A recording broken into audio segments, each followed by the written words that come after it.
ẹ kúlé là ń kí ara lé, ẹ káàbọ̀ là ń kí èrò ọ̀nà. Èmi Saheed ọmọ yín, mo ti dé. Mo wà nílé ìyàwó Alfa Fatai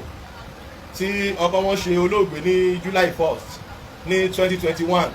nílé olóyè Sunday Igboho májàsọlá, nígbà tí àwọn agbénipa tí àwọn olùṣọ́ DSS, torí pé olùṣọ́ la mọ̀ wọ́n sí, olùdáàbòbò la mọ̀ wọ́n sí, tó pè fún wa nígbà tí wọ́n fẹ́ employ wọn sí ẹnu iṣẹ́. Àmọ́ a mọ̀ pé àwọn náà ni bandit tí à ń pariwo pé kó mọ́ pààyàn, kó mọ́ fẹ̀mí èèyàn ṣòfò. So lórí bẹ́ẹ̀, akọni wa bàbá wa olóyè Sunday Igboho májàsọlá bá ní jíjíyàn gbé nílẹ̀ Yorùbá ó tó gẹ́, mímá pààyàn nílẹ̀ Yorùbá ó tó gẹ́.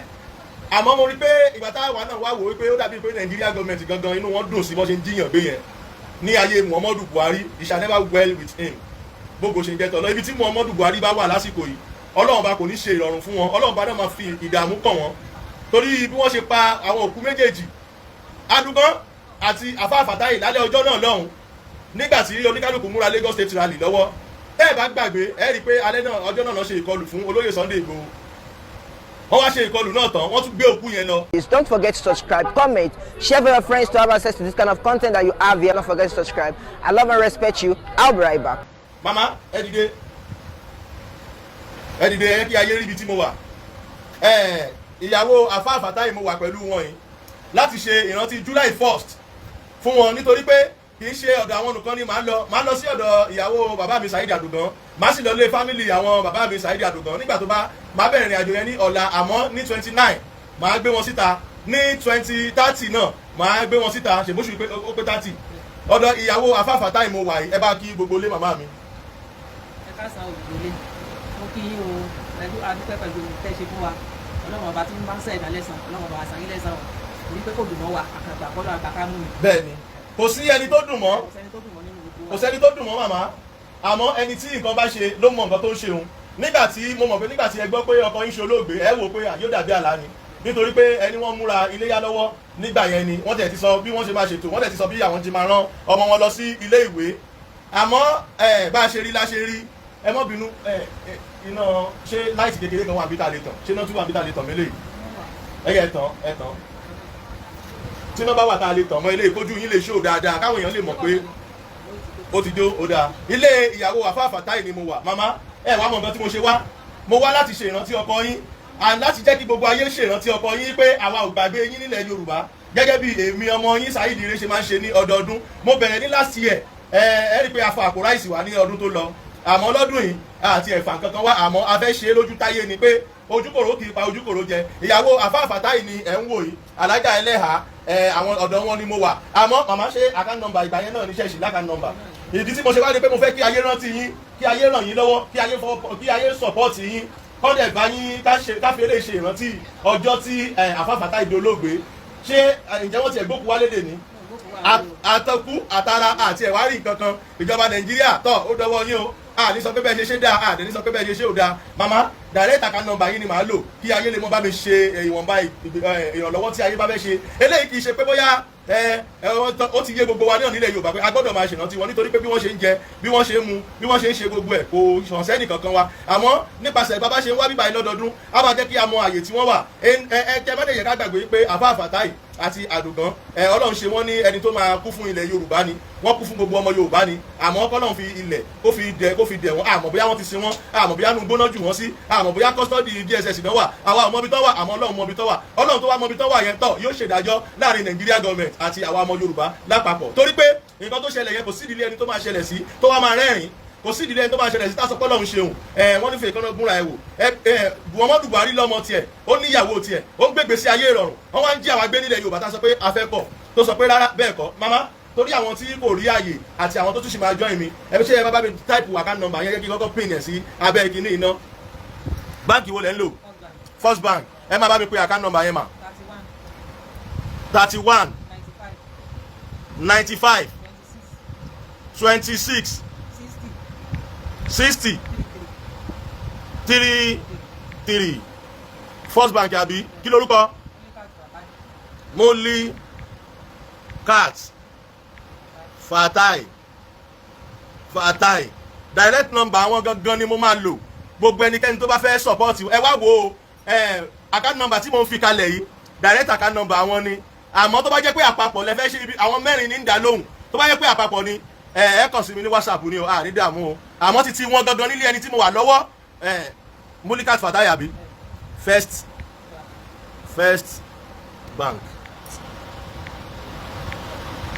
Bank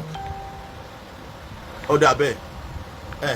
máa wá pin yẹn ẹ̀yin èèyàn wa nílẹ̀ Yorùbá káàkiri gbogbo etí ibikíbi tí ẹ bá ti ń gbọ́ mi ilé mo ti pin account number yìí sí Saheed rẹ ẹ jẹ́ kí n pin yẹn sí OWSMG record ẹ bá mi pè é lẹ́ẹ̀kan sí 31 bẹ́ẹ̀ ni 95 26 60 33 Mulikat Fatai First Bank gbangba lèmi ó ṣe because ó ṣeé ṣe káwọn ohun gbogbo Saheed yìí ó ṣáà nǹkan tó ń ṣe yìí bó ni kinní kan òun ló jẹ́ kí n wò pé lọ́dún yìí ń lo direct account number so that a lè yí oníkálukú pé gbogbo nǹkan kí nǹkan tẹ́jà bá fẹ́ ṣe kò bá dẹ̀ ṣe nítorí tọlọ́hun kó ṣe nítorí kí ìtẹ̀síwájú àti ìfẹ́ ó lè wà kó ṣe nítorí kí ẹni tó ṣe fún lè jẹ ọ̀pọ̀lọpọ̀ àǹfààní ẹ̀yin tèmi bó ṣe jẹ́lẹ̀ rí yẹn kò ní bàjẹ́ bẹ́ẹ̀ ni Adéọlá gbogbo ẹ̀yin tẹ́tí kọ́mẹ̀ntì ẹ ti wọlé gbogbo yín pátá ni mo kí àmọ́ àròjọ́ mùsùlùkùn nǹkan tí mo fẹ́ kí a ṣe báyìí ni pé ẹ dákun ẹ dábọ̀ ṣẹ́rí account number ta ló pè mí ẹ bá mi kọ́ọ̀tì ẹ dànù ẹ bá mi blọ́ọ̀kù ẹni yẹn dànù lẹ́sẹ̀kẹsẹ̀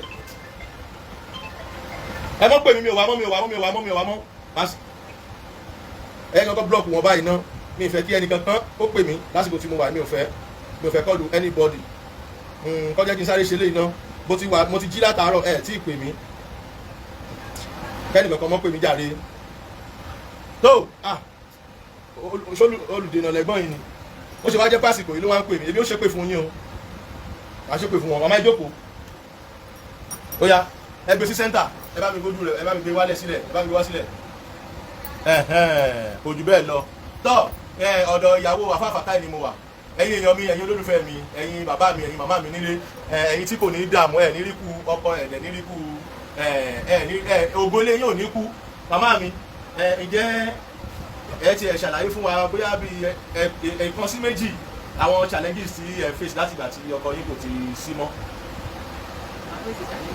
ẹ face challenges ẹ bá mi sọ̀rọ̀ sókè kíní yìí ẹ bá bá mi correct kí ni òórùn wọlé kò jẹ́ kó rójú wọn dáadáa ẹ bá mi sọ̀rọ̀ sókè ẹ face challenges wo lẹ face. ẹ face challenges gígẹ mú mu. mo ìgbà tí mo dé sí mo rí pé ẹ ń lọ ata ṣé nǹkan tẹ́ fi ń ṣe bísínẹ́sì yìí nìyẹn mo dẹ̀ rí àwọn mineral díẹ̀ ṣé yẹn lẹ fi ń pa wọ́dà ǹjẹ́ láti ọdún tó lọ tí mo ti wá bí ìbátọ̀dún tó lọ náà mo ti wá bí lẹ́yìn ìgbà yẹn ǹjẹ́ ó lẹ́nì kankan tí wọ́n ti ràn wá tó jẹ́ bí èèyàn bíi tèmi kò sẹ́nì kankan àfọlọ́hun tó òun ni ẹ̀ ń gbọ́ yẹn torí pé tó bá di ọjọ́ iwájú kó má lọ di pé kó má lọ máa béèrè lọ́wọ́ wa pé àwọn tàná tó kọ́kọ́ jà fún ilẹ̀ Yorùbá kí ni nǹkan tó gbẹ̀yìn wọn ó ní mo kàn fi jókòó mo wá rò pé màá máa ṣe July 1st yìí àwọn ẹlẹ́gàn wọn kọ́kọ́ dìde ìlú àwọn èèyàn takò mí àwọn tájọ ń gbẹnu sọ ẹ mọ̀ pé ibi tí ò bá ti sí jíjẹ múmu bẹ́ẹ̀ wọn kì í láìkì irú bẹ́ẹ̀ yẹn ibi tí ò bá ti ṣe pé ká rí bùsápò tara wa wọn kì í láìkì irú bẹ́ẹ̀ yẹn so wọ́n takò mí lọ́dọ̀ olóyè Sunday Igboho lọ́dún tó lọ olóyè Sunday Igboho wọ́n takò mí lọ́dọ̀ bàbá wa Banji Akíntóyè ìgbà tí wọ́n wá jókòó tó wá rò pé nǹkan tọ́mọ yín ṣe yẹ wá o tọ́mọ yóò bá ṣe kinní ẹ gbàgbé àwọn ará bíi ẹ̀yin tó kú eléyìí tẹ́ fi ń takọ ọmọ ìwáyìí tẹ́ ẹ̀ ṣe support ẹ̀ tó jẹ́ pé ẹ máa ń takò ní ibi táwọn náà ti jí nìyẹn pé Saheed máa ṣe tiẹ̀ lọ ọlọ́wọ́n ọba ló rán ẹ kò yẹ kó jẹ́ pé ibi tí a ti rí bùsápò ara wa nìkan ni àwa máa ṣe sí ọ̀dọ́ ni wá alẹ́ akíkanjú láti máa gbẹnusọ là ń gbẹnusọ ẹni tó bá fẹ́ ràn lẹ̀ bàbá ẹ̀ lọ́wọ́ kì í ṣe dandan ó lè mọ́ ní bùsápò ń bẹ̀ iṣẹ́ ọwọ́ ẹni tó ní jẹ àtẹ́wọ́ labálà ọlọ́wọ́n bá ti sọ that is why gbogbo ẹ̀yin olólùfẹ́ fóònù yín dà tó ń bẹ lọ́wọ́ yín ẹ mọ́ bá mi wojú ẹ̀ èké sí òkè tí aláti bá wọlé ẹ máa rí àbí ẹ dákun gbogbo lé ọ̀dọ̀ ìyàwó àfáà Fatai ni mo wà yìí wọ́n ní challenges jíjẹ múmu gan jẹ́ first step ó ṣeé ṣe kí ọ̀pọ̀lọpọ̀ má mọ ẹni tó ń jẹ́ àfáà Fatai because àmọ́ kò sẹ́ni tí ò mọ̀ torí kò sẹ́ni tí ò mọ̀ bí fíìmù yẹn ṣe lọ ìyàwó olóògbé ní ìkan nínú àwọn tí wọ́n pa nílé olóyè Sunday Igboho ní ìyá yìí July 1st la fẹ́ mú yìí èyí ni kí ni June 28 àbí June 27 èyí ni June 27 torí pé gbogbo ibi tó bá yẹ kí n dé pátápátá ni mo máa dé kí gbogbo ẹ̀yin èèyàn lè dákun kẹ́ lè bá mi ràn wọ́n lọ́wọ́ kẹ́ lè bá mi dúró tì wọ́n káwa náà kọ́ dẹ̀ lè sọ challenges tí àwọn náà rí torí pé a kì í bo ẹnu kú ọ̀pọ̀lọpọ̀ lè mọ́mọ́ a lè ráwọn tó ń sẹ́ǹdì nǹkan pé ẹ bá mi fún lágbájá ó lè mọ́ jíṣẹ́ ó lè jíṣẹ́ ó lè mọ́ rí bẹ́ẹ̀ àmọ́ torí pé gbangba làṣà tèmi Saheed àmọ́ ọ̀ta ló yẹ kí n ní July 1st bí mo ṣe máa ṣe lọ́dọọdún rèé a lè dúpẹ́ lọ́wọ́ náà pé mo délé yín ẹnà ọmọ yín wà ní school ìyẹn Fatai àbí ìyẹn ọmọ wọn obìnrin ó wà ní school yẹn wọn ní problem àbí kò sí problem ó dàbí kó láwọn tó ń gbé yẹn àbí. ok ló mọ ẹni yẹn ok ọmọ yín lẹni tí ń gbé lọ́dọ̀ ẹ̀ ẹni yẹn ràn án lọ́wọ́ ó wá ń gbé lọ́dọ̀ ẹ̀ òun ló wá ràn ní school ok ok ẹ̀yin náà ok tó ń manage bẹ́ẹ̀ ó ti yé mi tó ń gbogbo ẹ̀ lẹ́ ń gbọ́ yẹn ọlọ́run ọba o ó mà ṣe o ogo ìdílé ẹnìkan kan wà ní kú gbogbo ẹ̀yin tẹ́ ń gbọ́ mi o ẹni bà ló mọ̀ o ẹni bà ló mọ̀ o ẹni bà ló mọ̀ o àmọ́ èmi kàn wò ó ni pé ibo là ń sọ̀rọ̀ sí wọ́n ní I'm trying to do something but network problem ok Adéọlá God bless you network ìjọba ṣorí ibú o network bá ń dáhùn èèyàn mi lóhùn dákun ṣàánú ìyá yìí o direct account number oníkálukú ni màá lò ní gbogbo ibi tí n bá ti lọ so that I dey clear everybody pé ṣe ríru tàwa ọlọ́run bá ló dá wa ọlọ́run bá tó dẹ̀ dá wa ó dá wa torí nǹkan kan ni àmọ́ tọ́lọ́run bá fúnra rẹ̀ ti jẹ́ ajá ni má gbàgbé lóòótọ́ àwa ọmọ ènìyàn ó ní gbàgbé ni wá àwọn ọ̀tẹ́ bàbá bá ṣe wù ká jólù gbàgbé náà kì í ṣe bí ẹni tó padà nù àròkù àràrà torí pé àfa Fatai gbọ́ ṣé rí nǹkan tí ọ̀rọ̀ yìí fi kàn mí gbọ̀n ni pé èmi ni wọ́n fẹ́ wá pé kí n lọlé olóyè Sunday Igboho bàbá tó mú tí ìyá alágbó mú wá sílé yín tó wá sọ bàbá yẹn bàbá Múlíká bàbá yẹn nọ́mbà mi ló ń wá pé ẹjá pé bàbá Saheed ká sọ fún wọn pé wọ́n lọ́ fẹ́ àtàkì wọn lálẹ́ o nǹkan kan ṣẹlẹ̀ o tó lè lọ sí ọ̀dọ̀ olóyè Sunday Igboho kó lè lọ sọ fún wọn bẹ́ẹ̀ tó bá dẹ̀ sọ fún mi màá gbéra màá lọ lóòótọ́ ó dẹ̀ ṣeéṣe kí n débẹ̀ kó jẹ́ pé èmi ni máa sun ibẹ̀ yẹn lálẹ́ ọjọ́ yẹn ṣé wá ní nǹkan tó ṣẹlẹ̀ yìí ó ṣeéṣe kó wá jẹ́ pé ọlọ́ta mi ní wàá ṣẹlẹ̀ sí káṣẹ̀ gbà pé ó ń bẹ́ẹ̀ lẹ̀mí yẹ̀pẹ̀ kan bẹ́ẹ̀ lára tèmi kàkà kílẹ̀ kú ilẹ̀ àṣà tèmi náà lọ àmọ́ ọlọ́run bá ló léwé òun ló lásìkò èèyàn lè fẹ́ lò kó tọ́lọ́ bá wọ ọlọ́run kó sọ pé rárá èèyàn lè fẹ́ lò kó sọ kọ́ lọ́wọ́ ọlọ́run kó sọ pé bẹ́ẹ̀ ni àmọ́ àwa fi ọ̀rọ̀ ibi wá fi rora mi pé tó bá yẹ pé èmi ni mo wà ní situation yẹn lálẹ́ ọjọ́ yẹn ṣé báwo èèyàn ó ṣe gbàgbé èmi náà rè nínú ṣọ́ọ̀bù Yorùbá Alfa Fatai ò ṣe Yorùbá nation àmọ́ pé wọ́n ní ẹni tó jà ìjàgbara fún wa tó jà búrò mi nǹkan fẹ́ ṣẹlẹ̀ sí ẹ̀gbọ́n ni wọ́n jẹ́ sí olóyè Sunday Igboho nǹkan fẹ́ ṣẹlẹ̀ sábúrò mi ó dẹ̀ ṣe dáadáa nílùú jẹ́ sáré lọ sọ fún lálẹ́ bá ṣú wọn síbẹ̀ wọ́n wá di ẹni tí DSS ṣe padà nù kò dẹ̀ sí nǹkan tó tẹ̀yìn ẹ̀ wá lójú ayé ni ò sí nǹkan tó tẹ̀yìn ẹ̀ wá àmọ́ lójú Ọlọ́run ìgbà tẹ̀yìn ẹ̀ bọ̀ ó dẹ̀ máa tẹ̀yìn ẹ̀ wá torí èèyàn ò lè gbin àlùbọ́sà kó ká ẹ̀fọ́ ṣe báwọn kan náà ránṣẹ́ irú ìtàn lè fi tọmọ jẹ àwọn kan ni wọ́n ránṣẹ́ irú yẹn tí wọ́n lè fi tọmọ jẹ mo wá celebrate July 1st pẹ̀lú yín mo dẹ̀ mọ̀ pé àwọn èèyàn ń bẹ pẹ̀lú mi ní àsìkò yìí láti ṣe nǹkan tó dáa ẹ dákun ẹ bá mi support ìyá yìí ẹ má jọ ń wáyé asán olórí ilé ti lọ ẹ gbàgbé mo dẹ̀ dúpẹ́ ẹ jẹ́ kí n wá fi opportunity dúpẹ́ lọ́wọ́ yín oore tí ẹ ṣe ní ọdún tó lọ ó dà pé ọdún tó lọ náà lára generator àbí adẹ̀rẹ̀ àwọn kankan níwọ̀nba a dúpẹ́ lọ́wọ́ Ọlọ́run pé ó rí bẹ́ẹ̀ kódà inú mi dùn ẹ bá mi wo aláàtì yẹn ẹ tí ò bá fẹ́ kí n pe orúkọ òun wà láyà láti lè wọlé àwọn tèmi ò lè fọ́ mi jẹ ẹ gbà bẹ́ẹ̀ ọmọ ayé ayé ní kẹ àmọ́ mi ò lè gbàgbé July 1st láyé mi owó ni àbí ẹ yẹ bá mi wo orúkọ owó ni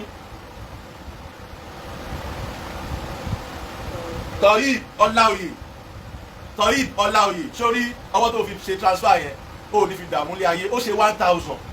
ṣẹ́rí ká dúpẹ́ lọ́wọ́ ẹni tó rí ni tó mọ́ni lójú èèyàn míì tó bá lágbára ó lè ṣe 1 million àwọn ṣẹ́rí 1000 tó ṣe yẹn ó sì lẹ́ni àkọ́kọ́ 1000 tó ṣe yẹn ó máa digun máa digba fún kò sì ní mòṣì láyé mo sọ sínú ayé ẹ bó dẹ̀ ṣe máa rí nìyẹn àti gbogbo ẹ̀yin tí ẹ bá tún máa support ìyá yìí náà ẹ rí pé bí owó yẹn ṣe wọlé inú aláàtì wọn ló ti dún inú báǹkì wọn direct ló ti dún bí màá ṣe ṣe tọdún yẹn bó ṣe wù mí kí n ṣe nìyẹn Ọlọ́run bàbá ní kẹ́ẹ̀dá kò ń ṣe tipátipá lè dá fi ńlá Ọlọ́run ló ń ṣàánú ẹ̀dá àmọ́ lọ́dọ̀ èmi Saheed direct ni mo fi máa ṣe gbogbo nǹkan mi èmi ò ráyè gbogbo rádaràda direct bí màá ṣe máa ṣe lọ́dọọdún náà rè àmọ́ bí nǹkan ṣe rí tẹ́lẹ̀tẹ́lẹ̀ mo fẹ́ pe àwọn èèyàn wá sí ojú aago ni ní ọdún yìí màá wá invite yín ibẹ̀ ni mo ti fẹ́ gba owó fún yín tẹ́lẹ̀tẹ́lẹ̀ àmọ́ bí ìlú ṣe rí lásìkò yìí ó ṣe bákan díẹ̀ so àti pé agbo àti pé pátí lọ́dọ̀ tèmi ní ìfi gbogbo ara free àti iṣẹ́ ẹlẹ́ẹ̀kejì tí iṣẹ́ mi póríṣiríṣi iṣẹ́ ẹlẹ́ẹ̀kejì tí mo ṣe náà iṣẹ́ ìlú mọ̀ọ́ká ni mo máa ń bí sí mi ráyè mi ò dẹ̀ fẹ́ bojú àwọn èèyàn tí ń bẹ̀ mí iṣẹ́ jẹ́ olóyè kí n wò pé kẹ́ ẹ ṣe báyìí lọ́dún yìí mo wá ti fi àyè sílẹ̀ látẹ̀ní ọ̀la ọ̀túnla títí tí July 1st bá fi pé 3rd ni màá celebrate kìíní ẹ dákun ẹ̀yin èèyàn mi ẹ má wò mí ràn ẹ má wò mí ràn ẹ bá mi support ìyá yìí fún ẹni tó bá ṣẹ̀ṣẹ̀ ń wọlé ọ̀dọ̀ ìyàwó àfáà Fatai ẹ̀gbọ́n olóyè Sunday Igboho tí wọ́n pa sílé májàsọ́lá ilé wọn ni mo wà ní ìyá 2021 ní ìṣẹ̀lẹ̀ yẹn ṣẹlẹ̀ tí gbogbo wa bí ẹ̀ mọ̀ gbogbo wa ló mọ̀ pa ẹ̀ gbogbo wa ló mọ̀ sí ìṣẹ̀lẹ̀ tó ṣẹlẹ̀ sí wọn yẹn ẹ wá dákun ẹ wá dábọ̀ mo pín ní account number wọn sí abẹ́ kọ́mẹ́ǹtì mi ó wà ń bẹ̀ ẹ bá mi fi nǹkan síbẹ̀ ẹ yẹ ká dùn wọ́n nínú tá a bá ti dùn wọ́n nínú tó èmi ń lọ tèmi nìyẹn ìpàdé wa bí oyin àmọ́ ẹ bá mi tú account number yín yẹn pẹ̀lú ẹ̀kan sí 31 95 26 60 33 Fatai Mulikat Adébáyọ̀ Tọ́pẹ́ ẹ bá mi wo aláàtì yẹn ẹ ní dààmú láyé ògbólé yín kò ní wọ̀kùn ògbólé yín kò ní wọlẹ̀ ẹni tó ti nínú yín àìní nímọ̀ kò ní bá yín ìdààmú kò ní bá gbogbo ẹ̀yin olólùfẹ́ mi irú nǹkan tí mo lè ṣe lélẹ́yìí èmi ń gbé èèyàn kan ṣáá lọ́wọ́ sọ̀rọ̀ láyè láti wọ́n máa ṣe nǹkan tí òun yìí ráyè àwọn irú nǹkan tí mo lè ṣe rèé torí pé àwọn eléyìí kú fúnlẹ̀ Yorùbá ni wọ́n kú fún wa nílẹ̀ Yorùbá ẹ bá ń dárúkọ ẹni náà ṣe 1000 Ayọ̀mídé Tọ́pẹ́ yes kò ní dàrú fún Ayọ̀mídé Tọ́pẹ́ òun náà ṣe wọ̀nba nǹkan tó lè ṣe tó bá nílùú bẹ́ẹ̀ lọ yóò ṣe àwọn tó jẹ́ èèyàn pàtàkì náà àwọn náà ń wò mí àmọ́ ẹ dákun tó bá yẹ jẹ́ pé ẹ̀yin tẹ́ ẹ jẹ́ pé ẹ kì í fẹ́ expose orúkọ yín tẹ́ ẹ kì í fẹ́ expose orúkọ yín tí n bá parí program yìí màá fi nọ́mbà mi sí ẹ bá mi wá ẹ jẹ́ fi nọ́mbà mi sórí page ẹ jẹ́ fi nọ́mbà mi sílẹ̀ because àwọn míì wà wọ́n ń wo program yìí lóòótọ́ àmọ́ wọn kì í fẹ́ kán dárúkọ wọn níta àwọn míì wà bẹ́ẹ̀ so ẹ má fi nǹkan tó ń ṣẹlẹ̀ lọ́wọ́lọ́wọ́ jọ́ọ̀jì program yìí ẹ dákun ẹ mọ bá mi share ẹ bá mi love ẹ bá mi share irú nǹkan báyìí ni mo lè máa sọ fún yín kẹ́ bá mi share mo lè mọ ọtọ́ ṣe kẹ́ mọ́ share ẹ má wọrí mo lè búyàn jáde kẹ́ mọ́ share àmọ́ ṣe lélẹ̀ July 1st ẹ dákun ẹ bá mi share ẹ ní dààmú kéku lé gbọ́ ó sọ fún Tókó torí èmi àmọ́ búyàn lọ́la ọgbà àwọn èèyàn mọ̀ mi sí àwọn èèyàn sì fẹ́ràn mi bẹ́ẹ̀ Ọlọ́run like mi bẹ́ẹ̀ Ọlọ́run fẹ́ràn mi bẹ́ẹ̀ ẹ yẹ kí n fi phone number mi sí màá fi phone number mi sí mo ń bọ̀ mo fi phone number mi sókè ẹ dábọ̀ ẹ̀yin èèyàn mi ẹ jẹ́ kí a dúró ti yá yìí ká ṣe nǹkan tí agbára wa bá ká ẹ̀yin tẹ́ ẹ ti ṣe mo dúpẹ́ o àti rí 1000 méjì báyìí so mo mọ̀ ká tún máa rí jù bẹ́ẹ̀ lọ lóríṣiríṣi àmọ́ ẹni tí ó bá fẹ́ kí n dárúkọ òun my number is 080 69 17 6101 080 69 17 6101 WhatsApp ni o ẹ dákun ẹ mọ́ pè mí direct o Wi-Fi fóònù yìí ni mo fi ń ṣe program yìí omi ò lo direct Wi-Fi because Glo ò dá ń bí èmi gan ó yà mí lẹ́nu nígbà tí mo dé bí báyìí pé màá rí network ìgbà tí mo dé bí wọ́n ní network ti dá torí nǹkan tí mo sọ fáwọn èèyàn tẹ́lẹ̀ ni pé èmi ò ní lọ live ní ọ̀dọ̀ yín o torí network kì í lọ màá kàn ṣe kámẹ́rà níwọ̀nba ni ìyẹn náà máa bá mi ṣiṣẹ́ lé lórí àmọ́ tọ́lọ́run ti dé orí báyìí ó ti rí bẹ́ẹ̀ náà nìyẹn àti rí live lọ so ẹ dákun ẹ̀yin èèyàn mi ẹ jẹ́ ká dùn léyìn nínú ẹ jẹ́ ká dùn wọ́n nínú ó bẹ̀yìn ẹ jẹ́ kí a dùn wọ́n nínú ilé ìyàwó àfáà Fatai ìyàwó olóògbé tí wọ́n pa sílé olóyè Sunday májàsọ́lá ní 2021 ọ̀dọ̀ wọn ni mo wà láti ṣe ìrántí July 1st àwọn èèyàn kan wà náà láì tẹ́lẹ̀ àmọ́ àwọn èèyàn yẹn ti sá lọ àwọn kan wà wọ́n dúró tì wá àwọn kan wà wọ́n ti yọ gbọ́nà tó ogun àìní kò ní ṣẹlẹ̀ sí wa ó ṣeé ṣe kí nǹkan wo àwọn náà ṣe ẹ bá mi máa wo àwọn àláàtì yẹn ẹ dákun ẹ máa bá mi wò àwọn èèyàn mi ó ràn mí lọ́wọ́ Ọlọ́run kò ní dójú tì wá ẹni ikú fúnlẹ̀ Yorùbá ni ìsìlẹ̀ fi wọ́n lẹ̀ especially èmi Saheed ire mi ní fi wọ́n lẹ̀ Ọlọ́run ò ní fi wọ́n lẹ̀ báwo lèèyàn ṣe kú fún wa gbogbo àjọ ṣe Yorùbá nation àwọn àgbàgbé wọn kò possible kó tó tún ṣerú ẹ̀ ẹ bá mi dárúkọ mo mọ̀ pé credit aláṣẹ ẹ bá mi wo tàwọn kọ́mẹ́ta ló jáde ẹnìkan yìí náà ṣe wọ́n mo rí tájọ̀ orí yọmí orí dààmú láyé òun náà ṣe 1000 ibi tágbára wọn mọ ni àwọn tí ó sì tún ṣe jù bẹ́ẹ̀ lọ padà wo program yìí àwọn kan náà ń bẹ pẹ̀lú wa tó lè ṣe jù bẹ́ẹ̀ lọ Ọlọ́run àjọ ṣe ẹ bá mi wọ ẹnìkejì aláti mẹ́ta ló wọlé ẹ bá ń dá padà báyìí lóòrùn rárá ẹ bá mi wò ẹ já dúpẹ́ lọ́wọ́ wọn ẹni bá ṣe ní lórí à ń dúpẹ́ ni the sáré type am with ìyàwó Alfa Fatai that DSS attack ìmí ló wọlé yẹn ìmí ó yóò wọ ẹni sẹ́ndì 2000 naira ẹ jẹ́ kí n wo orúkọ ẹ̀ Rashidat Jamiu ó rí dààmú nínú ayé Rashidat Jamiu ẹ ní ṣòfò nínú ayé ẹ ṣé mo dúpẹ́ ojú kò ní tì yín ẹ̀yin èèyàn mi ẹ̀yin aládùúró tì mí in attacking Igboho house July 1st 2021 ẹ ṣé mo dúpẹ́ ẹ jẹ́ ẹ tó dàbí pé tọ̀dọ̀ mi yẹn ló máa yá kíákíá ẹ jẹ́ kó wà lọ́wọ́ mi Leomade technology wọ́n fún wa ní 5000 naira ẹ ní dààmú nínú ayé my brother ẹ ní dààmú nínú ayé èèyàn mi ẹ̀jẹ̀ mi ẹ̀yin olólùfẹ́ mi ẹ jẹ́ ká tún wo ẹni náà wow ẹni wọ́n sẹ́ndì 400 naira Udoma Anita ọmọ Igbo díẹ̀ tí wá ní ẹ ṣé mo dúpẹ́ o ẹ ṣé ẹ wà ọmọ Igbo ń ṣe transfer fún Yorùbá nation remembrance July 1st ọmọ Igbo rèé o wàláhì ọmọ Igbo ni Udoma Anita ọmọ Igbo ń ṣe ó sọpọ́tì àwọn òkú tó kú fúnlẹ̀ Yorùbá wọn kú fún Biafra wọn kú fúnlẹ̀ Yorùbá ni o Ọlọ́run á ṣàánú wa á sì rí Yorùbá mi ká máa sọ̀sọ̀kúsọ lẹ́yìn ká máa ṣe nǹkan tí ò da lẹ́yìn tó máa ní kò kàn gbogbo ẹni bá ti wo program mi tó bá ti ní kò kàn nǹkan tó lọ́n ṣe fáfá bàtà Ọlọ́run ṣe irú ẹ̀fẹ́ nìyẹn náà Ọlọ́run mi ṣe pé ẹ̀yẹn tí ẹ̀ṣẹ̀ fẹ́ ṣòro ìlú pẹ̀lú nẹ́tíwọ́ọ̀kì orí burúkú ẹ kó ṣì dànù ẹ tó bá ti wá sọ pé tó bá ti wo fídíò yìí tó bá ti ní kò kàn tọ̀ mo tọrọ rú ẹ̀ náà fóun náà abẹ́ta kó wò kó fi ojú rẹ̀ wò torí nǹkan tí mo ṣe yìí kò ṣe kan tó dùn mọ́ gbogbo wa nínú ẹ yẹ kí n wò ẹni send 1500 Ọláyíwọlá Wàsíù Ọláyíwọlá ò ní sọnù wo ẹ gbogbo ẹ̀yin tẹ́ ń support ẹ mà níra mọ́ àwọn òbí yín lójú wọn ò ní gbókun yín lọ láì rí wọn ò rí òkú àfa Fatai o wọn ò rí kí ni Samuel Abiodun mímọ ẹni o mímọ SS of this kì í ṣe rí wọn ò rí òkú àfa Fatai àbọ̀gbòkú wálé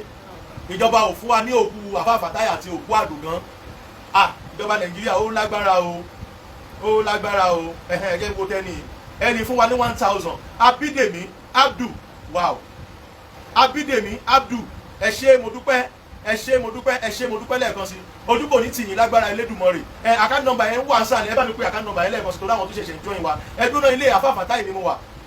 ìkan nínú àwọn tí àwọn DSS ṣe àkọlù fún tó pa nílé olóyè Sunday Igboho májàsọ́lá ní 2021 nígbà tí olóyè Sunday Igboho wà ní ẹsẹ̀ kan ìta ẹsẹ̀ kan jẹ́ sálọ ẹsẹ̀ kan kí ló ń ṣẹlẹ̀ ẹsẹ̀ kan ṣèbí kọ́mọ́ pààyàn wọn ni mo wí ẹsẹ̀ kan ṣèbí kọ́mọ́ jiyàn gbé ni mò ń sọ àṣẹ ìjọ àtìgbà yẹn mo ti mọ̀ pé tí àmúrọ̀ bàbá ń rọ̀bù ní kọ́ńtírì yìí ní Nàìjíríà ìjọba Nàìjíríà lọ́wọ́ nú ẹ̀ tí wọ́n bá ń jiyàn gbé ní Nàìjíríà ìjọba Nàìjíríà lọ́wọ́ nú ẹ̀ wọ́n mọ̀ sí àtìgbà yẹn ní mi sí báwọn pariwo mọ́ ìjọba Nàìjíríà mọ̀ sí bọ́ ṣe ń jiyàn gbé yẹn lọ́bi tí wọ́n ti jiyàn gbé lọ́bi tí wọ́n ti ń kidnap èèyàn tó ti ń pa àwọn ọlọ́mọ lẹ́kún mọ́ lọ́bi tó ti rape èèyàn ẹ wá kó DSS bí ilé ló DSS fún security láyé mi kidnapper làwọn náà tó bá fẹ́ gbé mi kán gbé mi torí ìwà tí wọ́n wù yẹn ti jẹ́ ká mọ̀ pé àwọn gangan náà ní bandit wọ́n rán yín lọ pé kẹ́ ẹ lọ pààyàn lóru nílé olóyè májàsọ́lá ẹ wojú èmi dáadáa Nàìjíríà lèmi wà o èmi ò sí nílùú òyìnbó o epule yín gbọ́kọ́ sọ́fún gbogbo lórí gbogbo yín tẹ̀pẹ́ ayé ní kiri kan táìmù Buhari wọ́n rán yín iṣẹ́ ẹrú ẹ̀ lè fi tọmọ jẹ ẹ wá pààyàn ẹ wá dòwú ẹ wá pààyàn the same nǹkan tó lóye Sunday Igboho sọ pé káwọn bandits mọ́ ṣe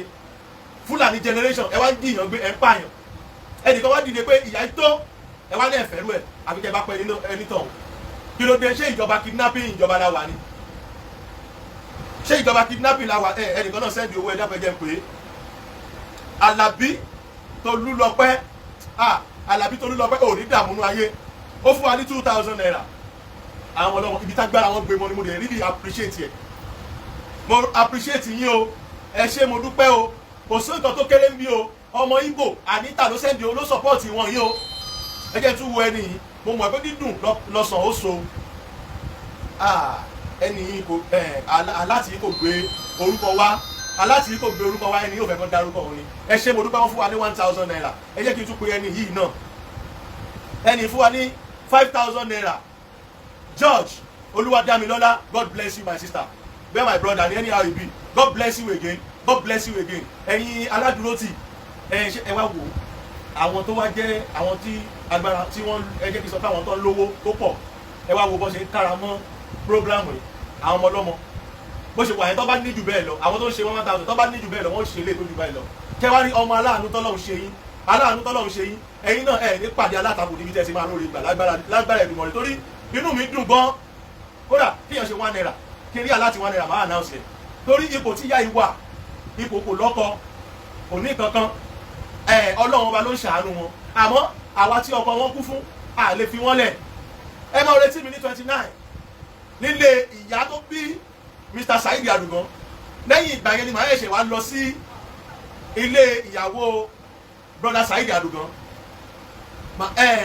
ìyàwó kòkòrò tí àwọn ọ̀sídárì ṣàkọlù fún nígbà tí olóyè Sunday Igboho wà níbẹ̀ rẹ̀ máa pe òun ni máa mọ bí màá ṣe raise fund máa pe òun nítorí pé èrìn yẹn pọ̀ èmi nìkan ò lè dá rìnrìn yẹn lọ bẹ́ẹ̀ ẹ mọ̀ pé mọ́tò kan náà ni so àmọ́ ìwọ̀nba ìrìn tó bá yẹ kí n rìn màá rìn àwọn kan tó bá yẹ kí n sọ fún ara mi màá sọ my brother Dare God bless you George wow yes mo ti gbẹ̀rìn yẹn thank you my brother ọlọ́run ọba yóò ṣe yín ní ọlọ́lá ọlọ́run ọba gbé ọwọ́ gbogbo yín sókè gbogbo ẹ̀yin tẹ́ ń sọ̀pọ̀tì ẹ̀ ní wálẹ̀ lágbára ọlọ́run ẹ̀ wá ní kábàámọ̀ pé kí ni mo ṣe léyìí fún ọ̀dọ̀ ìyàwó Alfa Fatai ni mo wà fún gbogbo ẹni tó bá ṣe ń dán mi láti wá rèsì fọ́ǹdì fún wọn fún tọdún yìí ìsídà lẹ́sẹ̀kẹsẹ̀ yìí ni tàbí tí program yìí bá parí tán direct account number wọn ni máa lò èmi Saheed rè kúrò ní pé mo kúrò nínú pé nǹkan tí ó jẹ ní wá ìrọ̀ òhun ẹ̀yin náà mọ̀ ìgbà tó jó èèyàn fọ́ èmi kúrò ní pé nǹkan tí ó jẹ ní wá nǹkan tó bá tọ́ lèmi ń ṣe nǹkan tó bá tọ́ tó bá yẹ kí n ṣe ni mò ń ṣe bí èmi dẹ̀ ṣe fẹ́ nìyẹn ẹ tó bá rò pé ṣé direct account number mọ́mí yẹn ló yẹ kó lò nǹkan tó wù mí ni mo ṣe nǹkan tó wù mí nìyẹn bó dẹ̀ ṣe wù mí ni mo ṣe máa ṣe kò jù bẹ́ẹ̀ lọ so lọ́dún yìí bí mo ṣe máa ṣe nìyẹn màmá tó bá fi máa dìwòye ọdún tó ń bọ̀ inú ìdùnnú inú ayọ̀ inú oríire ńláńlá ni màá ti bá yín màmá èmi náà ń wíṣì yín wẹ́ẹ̀lì ni because tí n bá jókòó ńgbà mi máa rò ó wípé tó bá yẹ pé èmi náà ni mo lọ lọ́jọ́ yẹn ṣé bá ṣe máa gbogbo wa ṣe máa dákẹ́ ni lè dákẹ́ kí la wá ń ṣe aggregator fún tó bá sọ pé Yorùbá nation aggregator ìyẹn mí ni pé bóyá agbẹnusọ fún ilẹ̀ Yorùbá fún ìjàngbara àbí kí ni nǹkan tó tọ́ sí wa nínú nǹkan yẹn láti máa ṣe ká sọra wa di blogger èmi tí mo lódì iṣẹ́ 6 ṣé èmi ní ṣe wá sọra mi di blogger ni kí ni nǹkan tó tọ́ ní inú géèmù yẹn tó yẹ ká ṣe kí ni kókó òun ló fi di pé àwọn èèyàn kì í bá mi bí tó ti ń rojọ́ èmi ò ń ráyè gbogbo wèrè nǹkan tó bá yẹ kí n ṣe tó bá lẹ́tọ̀ọ́ láti sọ̀pọ́ọ̀tì àwọn èèyàn wa gẹ́gẹ́ bí a ṣe jọ kóra wa jọ pọ̀ láti bẹ̀rẹ̀ pé a fẹ́ gbòmìnira ni àwọn kan wá jábọ́ wọ́n jọ́ lọ́hùn nípè látara ìkọlù gbogbo Yorùbá nation rally tá a sì ń ṣe àkọlù ẹnìkan àbẹ́nìkan kan jà ìjọba ẹ fún wa lómìnira ẹ fún wa ní ìrọ̀rùn ẹ tú okùn ewúrẹ́ kúrò lọ́rùn wa la béèrè torí pé wọ́n fẹ́ kí Yorùbá wà ní slave wọn wá fẹ́ ká kúrò lábẹ́ málà ẹ máa wẹnu jọ́mẹ́ta tí wọ́n gbé àtàwọn tó yẹ kí irú yẹn ṣẹlẹ̀ sí wa nílẹ̀ Yorùbá tá a nílẹ̀ àwọn èèyàn wá dẹ̀ ń talẹ̀ kí náà talẹ̀ yẹn fún ẹ yẹ ká create life wa bí àwọn afárá wa ó ṣe máa bọ́ra wa bá a ṣe máa dẹ́dúró bá a ṣe máa kúrò lábẹ́ wàhálà ìdààmú Nàìjíríà mo mọ̀ pé credit alert ni ó dá mi lójú bàjẹ́ ṣé mo sọ fún yín assist Túndé wọ́n fún wa ní 1,000 my brother ní dààmú ayé I really appreciate you assist Túndé ibi táwọn ẹni kálukú ní lágbára wọn ló ṣe mọ́ mo dẹ̀ dúpẹ́ lọ́wọ́ yín ojú kò ní tì mo mọ̀ pé ó ṣe wá 1,000 yìí náà téèyàn 500 ìbá ṣe ó mọ̀ lóye tó jẹ́ fídíò yìí wọ́n máa gbó wáyé ra ẹ mọ̀ pè mí kẹ́ni kankan mọ̀ pè nọ́mbà mi kò sí nǹkan kẹ́kẹ́ lẹ́yìn kankan fẹ́ pè mí fún kò sí nǹkan tẹ́nìkan fẹ́ pè mí fún ẹ jẹ́ parí prógráàmù náà ayé lè ẹ jẹ́ parí prógráàmù náà kò sí nǹkan tẹ́nìkan fẹ́ kọ́ọ̀lù mi fún báyìí ẹ mọ̀ bínú ok ọmọ èèyàn mi kan ló sẹ́ndì 2,000 naira ó ti wà ń bí mo ti dárúkọ ẹ̀ àmọ́ ìmọ̀ kóun ni ó wá sẹ́ndì ẹ̀ sí mi ní WhatsApp Idris Abidemi ẹ pè mí later mo wà ní live program Mr. Samuel I see you bàbá mi I see you ẹ̀yin èèyàn mi ẹ dápẹ́ bá mi tú àká nọ́mbà yẹn pè 31 95 26 60 33 Mulikat Fatai First Bank ó ń bẹ lábẹ́ kọ́mẹ́ntì yẹn bá mi wò ń bẹ ẹ̀yin olóríire tẹ́ ń wò mí ẹ bá mi wò 31 95 26 60 33 Mulikat Fatai First Bank ẹ bá mi ẹ dábẹ́ bá ń tẹ̀ kan síbẹ̀ ẹ̀ ní dààmú láti support ìyá yìí tára bá fún mi gbà mí ọjọ́ kan mo kàn wò pé kí tó bẹ̀rẹ̀ July 1st mo wò pé àwọn tó pa àwọn èèyàn wọn kí ló ń jẹ lóòótọ́ bọ́sẹ̀ wá jẹ́ pé mílíọ̀nìyà náà lè yàn kájà pé bí a mílíọ̀nìyà tiẹ̀ wá ní wọ́n ọkọ̀ yẹn ti wá ṣaláìsì bí ọkọ̀ yẹn ló ń ṣe gbèsè ilé ṣé mílíọ̀nù yẹn wọ́n sì máa jẹ́ láti 2021 yẹn náà olóyè kí ọdún tó lọ gbogbo wá dìde ni pé nǹkan tí jẹ́ ń lọ yọjú sáwọn aráàbí ó ṣọ́ọ̀kì àwọn èèyàn inú wọn dùn àwọn èèyàn ṣàdúrà fún mi rẹpẹtẹ nígbà yẹn mo wò pé ó tiẹ̀ da báwọn èèyàn ṣe tọ́nà ọ̀pù yìí bí màá ṣe máa ṣe lọ́dọọdún rèé ìwòyí láti ẹ̀ mo ti rí bí ráìsì báàgì 4 sí 5 ó mo gbé gàrí wá náà mọ̀ àbí gàrí àpò kan ráìsì báàgì bíi 4 mo dẹ̀ ṣe é bó ṣe yẹ kí n ṣe káwọn tó ń wò mí náà lè mọ̀ pé gbangba la ṣáà tèmi ń ta sẹ́ẹ̀ èmi Saheed rè ò ní mú kànmọ́kàn yìí ní parọ́ fún yín mo dẹ̀ ṣe frame àwọn èèyàn rán mi ní frame ńgbà yẹn bọ́ ọdún yìí mo ní kó má ṣe frame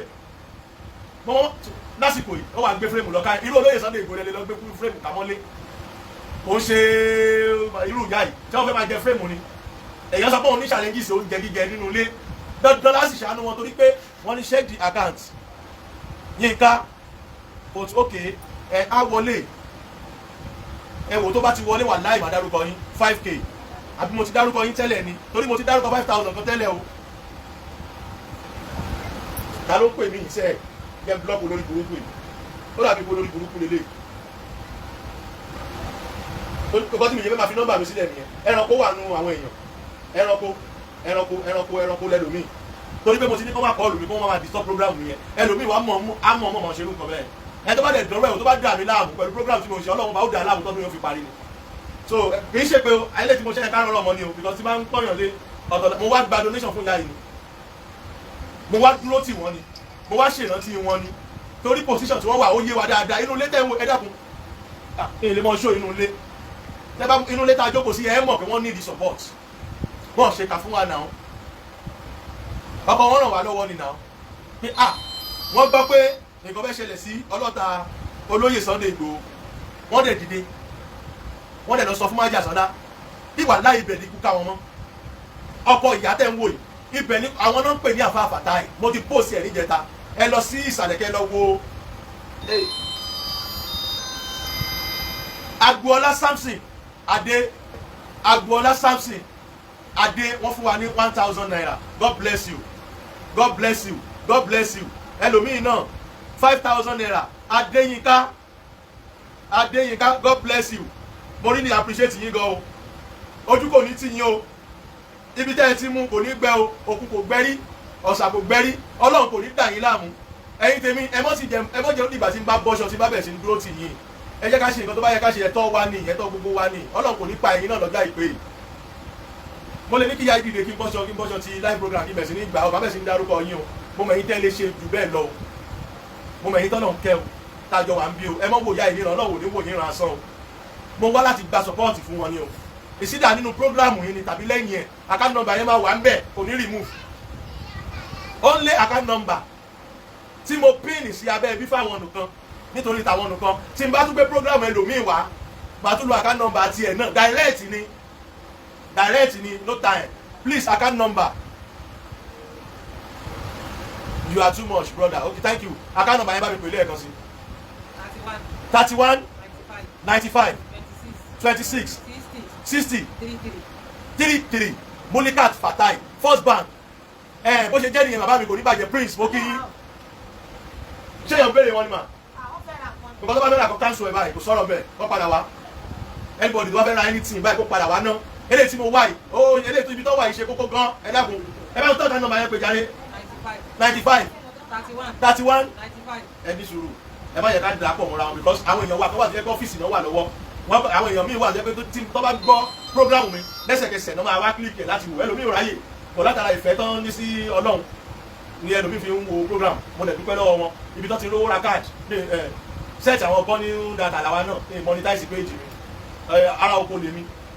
lóòótọ́ wọ́n lè bá monetize àwọn èèyàn ti wá mo ní ẹ̀ fílẹ̀ ẹ káwọn tèmi máa wo fídíò kan wọn gbádùn ayé wọn nǹkan tó náà bá sọ mí dà yóò sọ mí dà góòdì ní bẹ lọ́wọ́ mi nǹkan tó náà bá sọ mí dà yóò sọ mí dà ìráyè gbogbo wèrè so òun ni mo ṣe ń ṣe tèmi fọlọ́run gbogbo kan tí bá ti ṣe mo ṣe fọlọ́run ni àmọ́ yìí tó ṣe torí Ọlọ́run mo tó ṣe torí owó tèmi ni o torí àpò tèmi mo ṣe business mi torí ayé mi mo tó bá ti di pé mo ń gba donation wà láì mo ṣe torí Ọlọ́run ni so ẹ bá mi tún àkáǹtì nọ́mbà yẹn pé báyìí 31 95 26 60 33 Mulikat Fatai First Bank ní àkáǹtì nọ́mbà yẹn ẹ dákun ẹ̀yin èèyàn mi ojú kò ní tì ilé ìyàwó àbá Fatai tí wọ́n pa sílé olóyè Sunday Igboho tó sì gbókú ẹ̀ lọ àròkú ẹ̀ dọ́là àrí ìjọba Nàìjíríà ìbáwò wọn kọ́ wá lọ jẹ́ tọ́ odò àmọ́ gbogbo àwọn tó ṣe yẹn náà èèyàn nígbà àlùbọ́sà kò kẹfọ́ ẹ̀yìn ọgbọ́n ọdún gbóná fẹlifẹli ni so bẹ́ẹ̀ ni àwa ò ní mọ̀mọ́ nígbà tẹ́lẹ̀ sọ bá ń kẹsàn rẹ̀ ní ẹjẹ́ kí sáré dárúkọ ẹni Azeez Túndé mo ti dárúkọ Azeez Túndé lẹ́ẹ̀kan ó tún wá padà tó èmi ìsẹ́yìn ò ní dààmú nínú ayé my brother Azeez Túndé mo dúpẹ́ lọ́wọ́ rẹ ó tún bí ọmọlọ́mọ ó wò pé owó yẹn kò tẹ́ lọ́rùn àmọ́ bí ó ṣe tẹ́ lọ́rùn yẹn oore tó tẹ́ lọ́rùn nínú ọdún ìlọ́lọ́run á ṣe fún oore tó yẹ pé gbogbo èyí tẹ́ support program mi oore tó jẹ́ pé ẹ ní ẹ̀rọ àmọ́ ẹ kọ̀ wò pé tọ̀ ọ̀rọ̀ mi dọwọ́ rẹ Ọlọ́run oore irú oore yẹn lọ́lọ́run ṣe fún yín ní ti dáadáa oore tó máa wọnú ayé yẹn téèyàn máa lanu hà tí ò ní lè pàdé pé Ọlọ́run mi ló ṣe lé fún mo dúpẹ́ o ló máa wọnú ayé ẹnì kọ̀ọ̀kan wa mo mọ̀ yẹn ṣe mo máa dúrà ṣe mo sì lè pè iṣẹ́ àmọ́ táìmù yìí àdúrà fẹ́ tó bá fẹ́ ni àwọn gbogbo àwọn tó bá support program yìí Ọlọ́run bá kò ní dàgbé sí ayé yín láàmú ẹ bá mi ràn wọ́n lọ́wọ́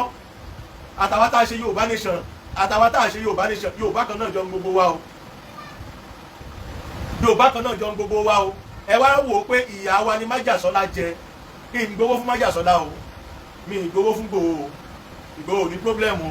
orí ọmọ ló kọ́ wọn yọ o gbogbo yín pátápátá kẹ́ wá máa retí music yín ẹ tí n bá ti dárúkọ màá dúpẹ́ lápapọ̀ ṣé ẹ mọ̀ pé mo ṣe music fún yín July 1st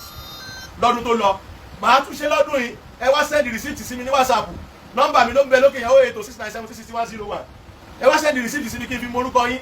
ẹ gbọ́ pẹ̀rẹ̀pẹ̀rẹ̀ màá wá bẹ fi mi opportunity orin yẹn bẹ gbogbo ọmọ Yorùbá pé ẹ má jẹ́ gbàgbé àwọn pípì sẹ́ẹ̀ ẹ má jẹ́ gbàgbé wọn sẹ́ẹ̀ lè gbàgbé wọn sẹ́ẹ̀ ní gbàgbé wọn àdẹ̀ ní gbàgbé wọn ni kọ́lọ̀ mọ́ fi kú tó yáwọ́ pa ẹ̀mí náà o àbí tí n bá sí láyé mọ́nu kan mo lè gbàgbé wọn àwọn tí n bá sì wà láyé yìí wà láì mi ní gbàgbé wọn torí pé Ọlọ́run ikú tó kojú gbà ẹni ẹjá rò ó dáadáa gbogbo alájọ sọ bá ń fẹ́ ìrọ̀rùn fún ilẹ̀ Yorùbá wow Abudu Lasisi ẹni ìdẹ̀ wò ṣoṣo ó dẹ̀ ṣe 5,000 naira my brother ẹ ní dààmú nú ayé ẹ wo àná ẹ ní dààmú nú ayé sẹ́ẹ̀ mo ní ẹ ní dààmú nú ayé bóyá kí n bá yín fi lé ẹ má wọrí obì alámẹ́rin kì í bára wọn jiyàn ni ọjọ́ akérèjú pọ̀pọ̀ bá wọlé ọjọ́ náà nìkan lẹ́ pa ọ̀rọ̀ kété bá balẹ̀ sọ́ba ìrìnlẹ̀ bóṣẹ́ lélẹ̀ tí mo sọ yìí àdúrà tí mo ṣe fún gbogbo àṣẹ ni kó lọ́ máa ṣe mọ́ yín lára kẹ́ lọ́ máa ṣoríire nínú ayé gbogbo ẹnikẹ́ni tó bá ti rí programme tó sì ń wò mí dunnú tó sì ń support ẹ lọ́ máa ṣoríire nínú ayé oore tẹ́ èrò pé máa ṣe títí 20 years ẹ sì mọ̀ ṣe báyìí lẹ́sẹ̀kẹsẹ̀ oríire á dẹ̀ máa dé bá yín ìdùnnú á dẹ̀ máa dé bá yín àlàáfíà á dẹ̀ máa dé bá yín ìfọ̀kànbalẹ̀ á dẹ̀ máa dé bá yín ẹ̀mí kíkún ó sì mọ̀ dé bá yín kẹ́rí èmi Saheed èmi mo lọ sẹ́yìn ẹṣẹ́ tẹ́ bá ti ń ṣe fún wọn bí ẹni ṣe fún mi náà ni ẹ gbà pé èmi Saheed ni mò ń tọrọ nǹkan èmi náà ti ṣe wọ̀nba ilé tí agbára mi ká àwọn ẹ gbà pé Saheed o ló ń tọrọ nǹkan ẹ gbà bẹ́ẹ̀ ẹ gbà fojú yẹn wò fojú rẹ̀ wo free kò mọ́ gbàgbé pé kò bá ní bẹ lọ́rùn mi so Ọlọ́run bá wọn ṣàánú wa ṣe rí nǹkan tó bá yẹ ká ṣe tó necessary sẹ́ẹ̀ a gbọ́dọ̀ ṣe ni èmi ò bá yàn rojọ́ lórí mẹ́díà lásán kí lẹ fẹ́ jà fún ibo lẹ ń lọ kí ni kókó kí ni solution fún nǹkan yẹn kan tẹ́mi nídìí nìyẹn mi ò láì kẹjọ ríro tí n bá fẹ́ rojọ́ ìwà polówó ọ̀ṣẹ́ mi ẹ bá rira láti ẹ̀gbà kọjá òyìnbó ní mí tẹ́lẹ̀ àmọ́ pé nípa ọ̀rọ̀ Yorùbá bí ó ṣe ní tẹ̀síwájú èmi báyọ̀ rojọ́ ìyà ọkọ̀ yín ló lọ yìí láti ibi ọdún mélòó báyìí ó ti ń lọ sọ́dún mẹ́ta báyìí ṣé ó máa wá dáa ká má wá wálé rárá ká wá fi wọ́n lẹ̀ kébi wọn pa wọ́n kí n tó dìde bí màmá màá ti rí pé ẹ ti rí tó owó ráìsì báàgì márùn kí n tó dìde bí tí mo wà yìí ẹ má wọrí dátà mo ti ṣe dátà gbogbo wifi tẹ́wọ̀ yẹn wọ́n bá tá ní káàdì bẹ́ẹ̀ káàdì tún bẹ́ẹ̀ lápò mi pépà tí mo rà fún programme mo ti rẹ́dì fún programme ìtẹ́lẹ̀ mo rà á Ọlọ́run bá lọ́ba tó ṣàánú ẹ̀dá ẹ sá dárúkọ ẹni wow ẹni sì wò mí sùsù ó wò pé ìyá ẹ ní dààmú nú ayé ó lè wá fún yín ní 10,000 naira ẹni yóò fẹ́ ká Fatai ẹni yóò fẹ́ ká dárúkọ òun ni o kò sórúkọ yín bẹ̀ àmọ́ ẹ dẹ̀ ṣe 10,000 naira ṣe rí Adésanya Adédèjì Sodiq ó lè jẹ́ nìyẹn ló sẹ́ni wà mímọ̀ àmọ́ mi mọ̀ ẹnìyẹn ní my G èmi náà ni ọmọ yìí pátá number 1 stubborn boy èmi náà ni ẹ káàrí ẹ ní dààmú ayé sẹ ẹyin fáǹsì ní alẹ́ ní dààmú ayé mo wá láti dúró ti láti support àwọn tó di olóògbé tí àwọn ọkọ wọn di olóògbé ní 2021 nílé Májàsọ́lá àwọn tí àwọn DSS wá pa nílé olóyè Sunday Igboho mo wá wo pé ìyá àdùgán nìkan ẹgbẹ́ ẹ foríjì mi gbogbo ẹni tó bá ti wo programu ìyá àdùgán mi ì lè gbé ìyá àdùgán wá sọ̀nà bọ̀ máa wà nílé màmá màá ṣe fídíò pẹ̀lú wọn màá wá ní kán lọ jókòó ìyá oníyà wọn ti ẹ gbọ́dọ̀ gbọ́ gangan tí mo ń sọ because ẹ̀yàn ní máa gbọ́rọ̀ okú ọmọ ẹ̀ nínú ẹ̀ máa dùn mí tó bá jókòó sí mo mọ̀ pé ìyá yìí náà wọ́n bọ̀ wo ni pé tí bá ṣe nǹkan tó dé torí mo gbé àfọwọ́fà táyì ṣọ̀lẹ̀ wọn kì í ṣọ̀lẹ̀ ẹni ẹlẹ́ni tọ́jú ilé ẹ̀ ṣe báwọn ló kọ́ bí ẹni ẹlẹ́ni tọ́jú ilé ẹ̀ náà bọ̀ lórí ọ̀rọ̀ pé kí Yorùbá má jìyà kó lóye Sunday Igboho mọ́kù kí àwọn ọmọ Yorùbá má ráre làwọn náà ṣe gbéra tó dilé olóyè Sunday Igboho lọ́jọ́ náà lọ́hùn ẹ wá wo nǹkan tó bá ṣẹlẹ̀ ṣẹlẹ̀ tó fún mi 10,000 yẹn ní dààmú ayé ẹ kí n tún pé tẹ́ni wow ẹlòmíì náà tún fún mi ní Lawrence Mensa mi mọ̀ bóyá Yorùbá lẹ́ni mi ì dẹ̀ mọ̀ bóyá Igbo ni àmọ́ gbogbo tribe tí ìbáwò kò jẹ́ òní rámáyé Lawrence Mensa wọ́n fún mi ní 10,000 naira wow God bless you my people God bless you my people nǹkan tí mo ṣe yìí náà kì í ṣe pé kò sẹ́ni tó tẹ́ lọ́rùn láti wá náà lára máa kò sẹ́ni tó tẹ́ lọ́rùn àmọ́ ṣẹlẹ̀ lè ta ti jọ kò sí bẹ́ẹ̀ ṣe mọ ipò tẹ́ mọ bá mi ní July 1st rèé kì í ṣe pé o n bá tiẹ̀ ní trillion tí n bá ṣe tèmi tí bá ní nǹkan tí mo fẹ́ ṣe tí bá ní trillion yìí ṣe màá tún wá béè lọ́wọ́ gbogbo ayé láti máa fi ṣèrántí wọn lọ́dọọdún bí màá ṣe máa ṣe nìyẹn gbàgbé ẹ̀ bóyá jẹ́ nìyẹn ìbáwá jẹ́ pé ìyẹn nìkan ni donation tí màá máa gbà ní péèjì mi ó pè mí ẹ gbà bẹ́ẹ̀ ẹni ní yes 31 ẹ bá mi tún pè ó fẹ́ confam ni 31 95 26 60 33 Mulikat Fatai first bank ní báńkì yẹn bẹ́ẹ̀ ni ẹ correct kò ní bàjẹ́ fún yẹn ní bóyá ó fẹ́ ṣe nǹkan kan Lawrence mo dúpẹ́ lọ́wọ́ yẹn ṣé gan o 10,000 naira àwọn sẹ́ẹ̀sì àwọn ṣèkọ́ṣèkọ́ ti ń wọlé nìyẹn wọ́n máa ṣe kí n tó dìde ní program màá rí pé mo ti kọ́kọ́ lówó bag of rice 5 so lẹ́yìn ìyẹn tí n bá parí program gbogbo àwọn tó bá wù ẹ dákun mo bẹ̀ yín ẹ lọ wo under comment section mo pin ní account number wọn síbẹ̀ account number yẹn ní 31 95 26 60 33 Mulikat Fatai first bank tẹ bá fẹ́ wò pé ẹ fẹ́ send the receipt sí mi ẹ ní problem àmọ́ tẹ bá fẹ́ fún gbogbo wọn general àwọn mẹ́rẹ̀ẹ̀rin tẹ bá fẹ́ ẹ wá bá mi lọ account number mi lẹ́ lò tó bá yẹ pé àwọn mẹ́rẹ̀ẹ̀rin lẹ fẹ́ ṣe fún at once account number mi lẹ́ lò bọ̀ tó bá yẹ pé individual account number wọn direct ni no story so òun nìyẹn òun nígbà ire that's we love ọmọ ọkọ ilẹ̀ Yorùbá kò tó ire bẹ́ẹ̀ ni àwọn Ọlọ́run ò jẹ́ ká fira wa lẹ̀ bí ẹ̀yin náà bẹ́ẹ̀ ṣe fi mí lẹ̀ ẹ̀yin lẹ ń bá mi rajà ẹ̀yin lẹ ń patronize mi ẹ̀yin lẹ ẹlòmíì ò tẹ̀ tún kún mi lówó lẹ́yìn gbàgbà rajà náà tọ́jú Saheed mo kàn rí pé loyalty ẹ̀ honesty ẹ̀ ó yá gbà kó jẹ́ àwọn àǹfààní tèmi náà rí jẹ ni ẹ̀yin náà lẹ ń sọ wá déèyàn ẹ̀yin náà lẹ ní jẹ́ kébi pa ìyá ìkú ebi ò gbọdọ̀ pa wọ́n ní sínú lẹ́sẹ̀ ebi ò gbọdọ̀ pa wọ́n bí màá ṣe máa wá nìyẹn Mr. Sunday Adébánjọ ṣé ẹ mọ̀dọ̀ ẹni tí mo wà iṣá ọ̀dọ̀ ìyàwó Alfa Fatai ẹ̀gbọ́n olóyè Sunday Igboho tí wọ́n pa nílé wọn gbà yẹn ní 2021 ẹ mọ̀ pé mo ti ṣàdéhùn pé màá lọ màmá ẹ yẹ kí n sọ kíní kan fún yín ó ti yẹ kí wáyé báyìí láti 25 kí ló ṣẹlẹ̀ sí mọ́tò mi break down pátápátá ẹ jẹ́ sòtọ́ ọ̀rọ̀ fún yín èmi náà mọ rí challenges especially tí n bá ní bí mo ṣe wá ń jìjàgbara fún yín ojú mi rí ọlá pé ọkùnrin ni mí ìran kò sí nǹkan tí ó mú mi balẹ̀ bẹ́ẹ̀ náà kọ́lọ̀ má mu wa mọ́tò mi break down lọ́nà Owódé àbí ó sì lọ ọjọ́ mẹ́ta lójú títì alẹ́ àná la tó gbé wálé alẹ́ àná la tó rí mọ́tò yẹn gbé wálé pé àníṣe máa dọ́dọ̀ Alfa Fatai ìṣẹ́ mo fẹ́ bẹ̀rẹ̀ mọ́tò break down mo padà ná almost 170,000 naira sí kó tó di pé mo wá ní kọ́ bá mi kó gbogbo nǹkan tó ń bẹ nínú ẹ̀ kọ́ máa bá mi kó nǹkan tuntun sí tẹ́ẹ̀ bá ti mọ̀ nǹkan tó ń ṣe mo wá bu èmi náà wá padà sọ́fíìsì mi mo wá bu kiri kan tí mo máa ń tà fáwọn èèyàn ọṣẹ mo wá lọ fi fọ mọ́tò mi mo lọ fi fọ mọ́tò pé tẹ́ bá sọ pé tẹ́ bá ní tèmi ò lè bàjẹ́ ẹ̀sùn lérí lọ́jọ́ òun àná kó wọn bá tó sùn jẹ́ ẹ̀sùn lérí kó wọn bá tẹ̀sùn jẹ́ ẹ̀fùn jẹ́ àmọ́ àtẹ̀fún àtòsùn èdú ló padà bá ti gbogbo wọn jẹ́ a máa dífá fún gbogbo ẹni tó bá ti péré èmi àti yín láì da onítọ̀ a máa forí ara ẹ̀ bí ẹrù ọ̀rọ̀ ara ẹni èrò ọ̀tá kò ní ṣẹ lórí wa ọmọ ṣe máa ń sọ báwọn tó gbẹ jíra dáadáa ṣàlẹ́jì sí wà nú ayé wà dúpẹ́ lọ́wọ́ Ọlọ́run pé èmi náà ní lílé yín lénìí mo dẹ̀ mọ̀ wípé àṣeyọrí náà láti ṣe léyìí a sì ti ń ṣàṣeyọrí lọ torí àwọn èèyàn dìde tẹ̀gbọ́n ní ẹ̀ àgbọ̀dọ̀ parọ́ àwọn èèyàn dìde o àwọn èèyàn dìde tẹ́lómi mo tún retí ẹ dákun ẹ dábọ̀ ẹ bá mi sọpọ́ọ̀tì ìyá yìí màmá lẹ́yìn oúnjẹ ọjà yín kí ni challenges tẹ́ ẹ fèsì nínú ẹ̀ kò sówó tẹ́ ẹ máa fi tajà mi ìfẹ́ kó jẹ́ pẹ́nu mi náà ti pé tó bá yẹ pé bí èmi ni mò ń sọ ni tí n bá ṣe tán màá padà post ibi tí ọjà wọn wà kí ni tán tí n bá ṣe tán màá padà post ibi tí ọjà wọn wà gbogbo ayé ẹ padà rí tí n bá tún ti post ẹ̀ tán náà màá tún wá post account number àwọn ọmọ ayé ẹ ṣàánú wọn sẹ wọn gbọ́dọ̀ mo lẹ́yìn oṣù kan síbí wọn ti gbọ́dọ̀ pè mí tó máa dúpẹ́ lọ́wọ́ mi tó máa dúpẹ́ lọ́wọ́ Ọlọ́run ní pé wíwá tí mo wá so èso re nǹkan tí mo fẹ́ nìyẹn yín fáǹsì mi Ọlọ́run kò ní padà lẹ́yìn yín ẹ̀yin gbogbo ẹ̀yin ọmọ Yorùbá ọyẹ tí bá ń sọ pé Yorùbá báyìí Ìgbò ti sẹ́ndì owó àti wá dárúkọ Yorùbá nìkan báyìí wá fẹ́ ṣe bákan lẹ́nu mi ọmọ Ìgbò sẹ́ndì owó ń bí ibẹ̀ ló ti kọ́kọ́ yà mí lẹ́nu tó ti bá sọ pé mò ń pọ ọmọ Yorùbá báyìí ọmọ Ìgbò ti sẹ́ndì owó ó yá ó possible kò gbọ́ èdè mi ó gbọ́ nǹkan tí mo sọ ẹ̀gbọ́n wọn sì wà ní DSS custody ńbẹ̀ Nnamdi Kanu ńbẹ̀ kọ́lọ́run bàbá wa mú jáde láyọ̀ àtàláfíà lóòótọ́ kì í ṣọmọ Yorùbá àmọ́ a lè lò fẹ́ ìfẹ́ tí Yorùbá fẹ́ bá wọn tíráìbù fún mọ́là lò táwọn mọ́là fífi yà jẹ wá ọlọ́pàá yẹn kí fẹ́ yẹn padà pa wá kú lọ a lè lò fẹ́ dáadáa àmọ́ ẹ dákun ẹ̀yin èèyàn wa ọ̀rọ̀ ti dójú ẹ̀ Yorùbá ẹ jẹ́ ká sún ṣòkòtò wa ẹ jẹ́ kó mọ̀ pé ẹ̀yà dáadáa ni wá. Ó lárakùnrin kan tó máa ń ràn àwọn èèyàn lọ́wọ́ Àgbàlá Gabriel wọ́n padà sọ̀rọ̀ àwọn Yorùbá kan náà sì dìde wọ́n sọ̀rọ̀ ẹ̀ láìda ilé ayé yìí Ọlọ́run mẹ́rin tó sin o Ọlọ́run máa fi ṣọ́ ẹ̀ṣọ́ gbogbo wa gbogbo ẹ̀yin olólùfẹ́ mi ẹ̀yin èèyàn mi Mr. Sunday Adébánjọ ọ̀rọ̀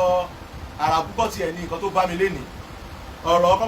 kọ́ bá mi dẹ́ ṣe owó fún ìyàwó àfáà Fatai kọ́ bá mi donate fún wọn nǹkan tó bá èmi tí n bá fẹ́ sọ̀rọ̀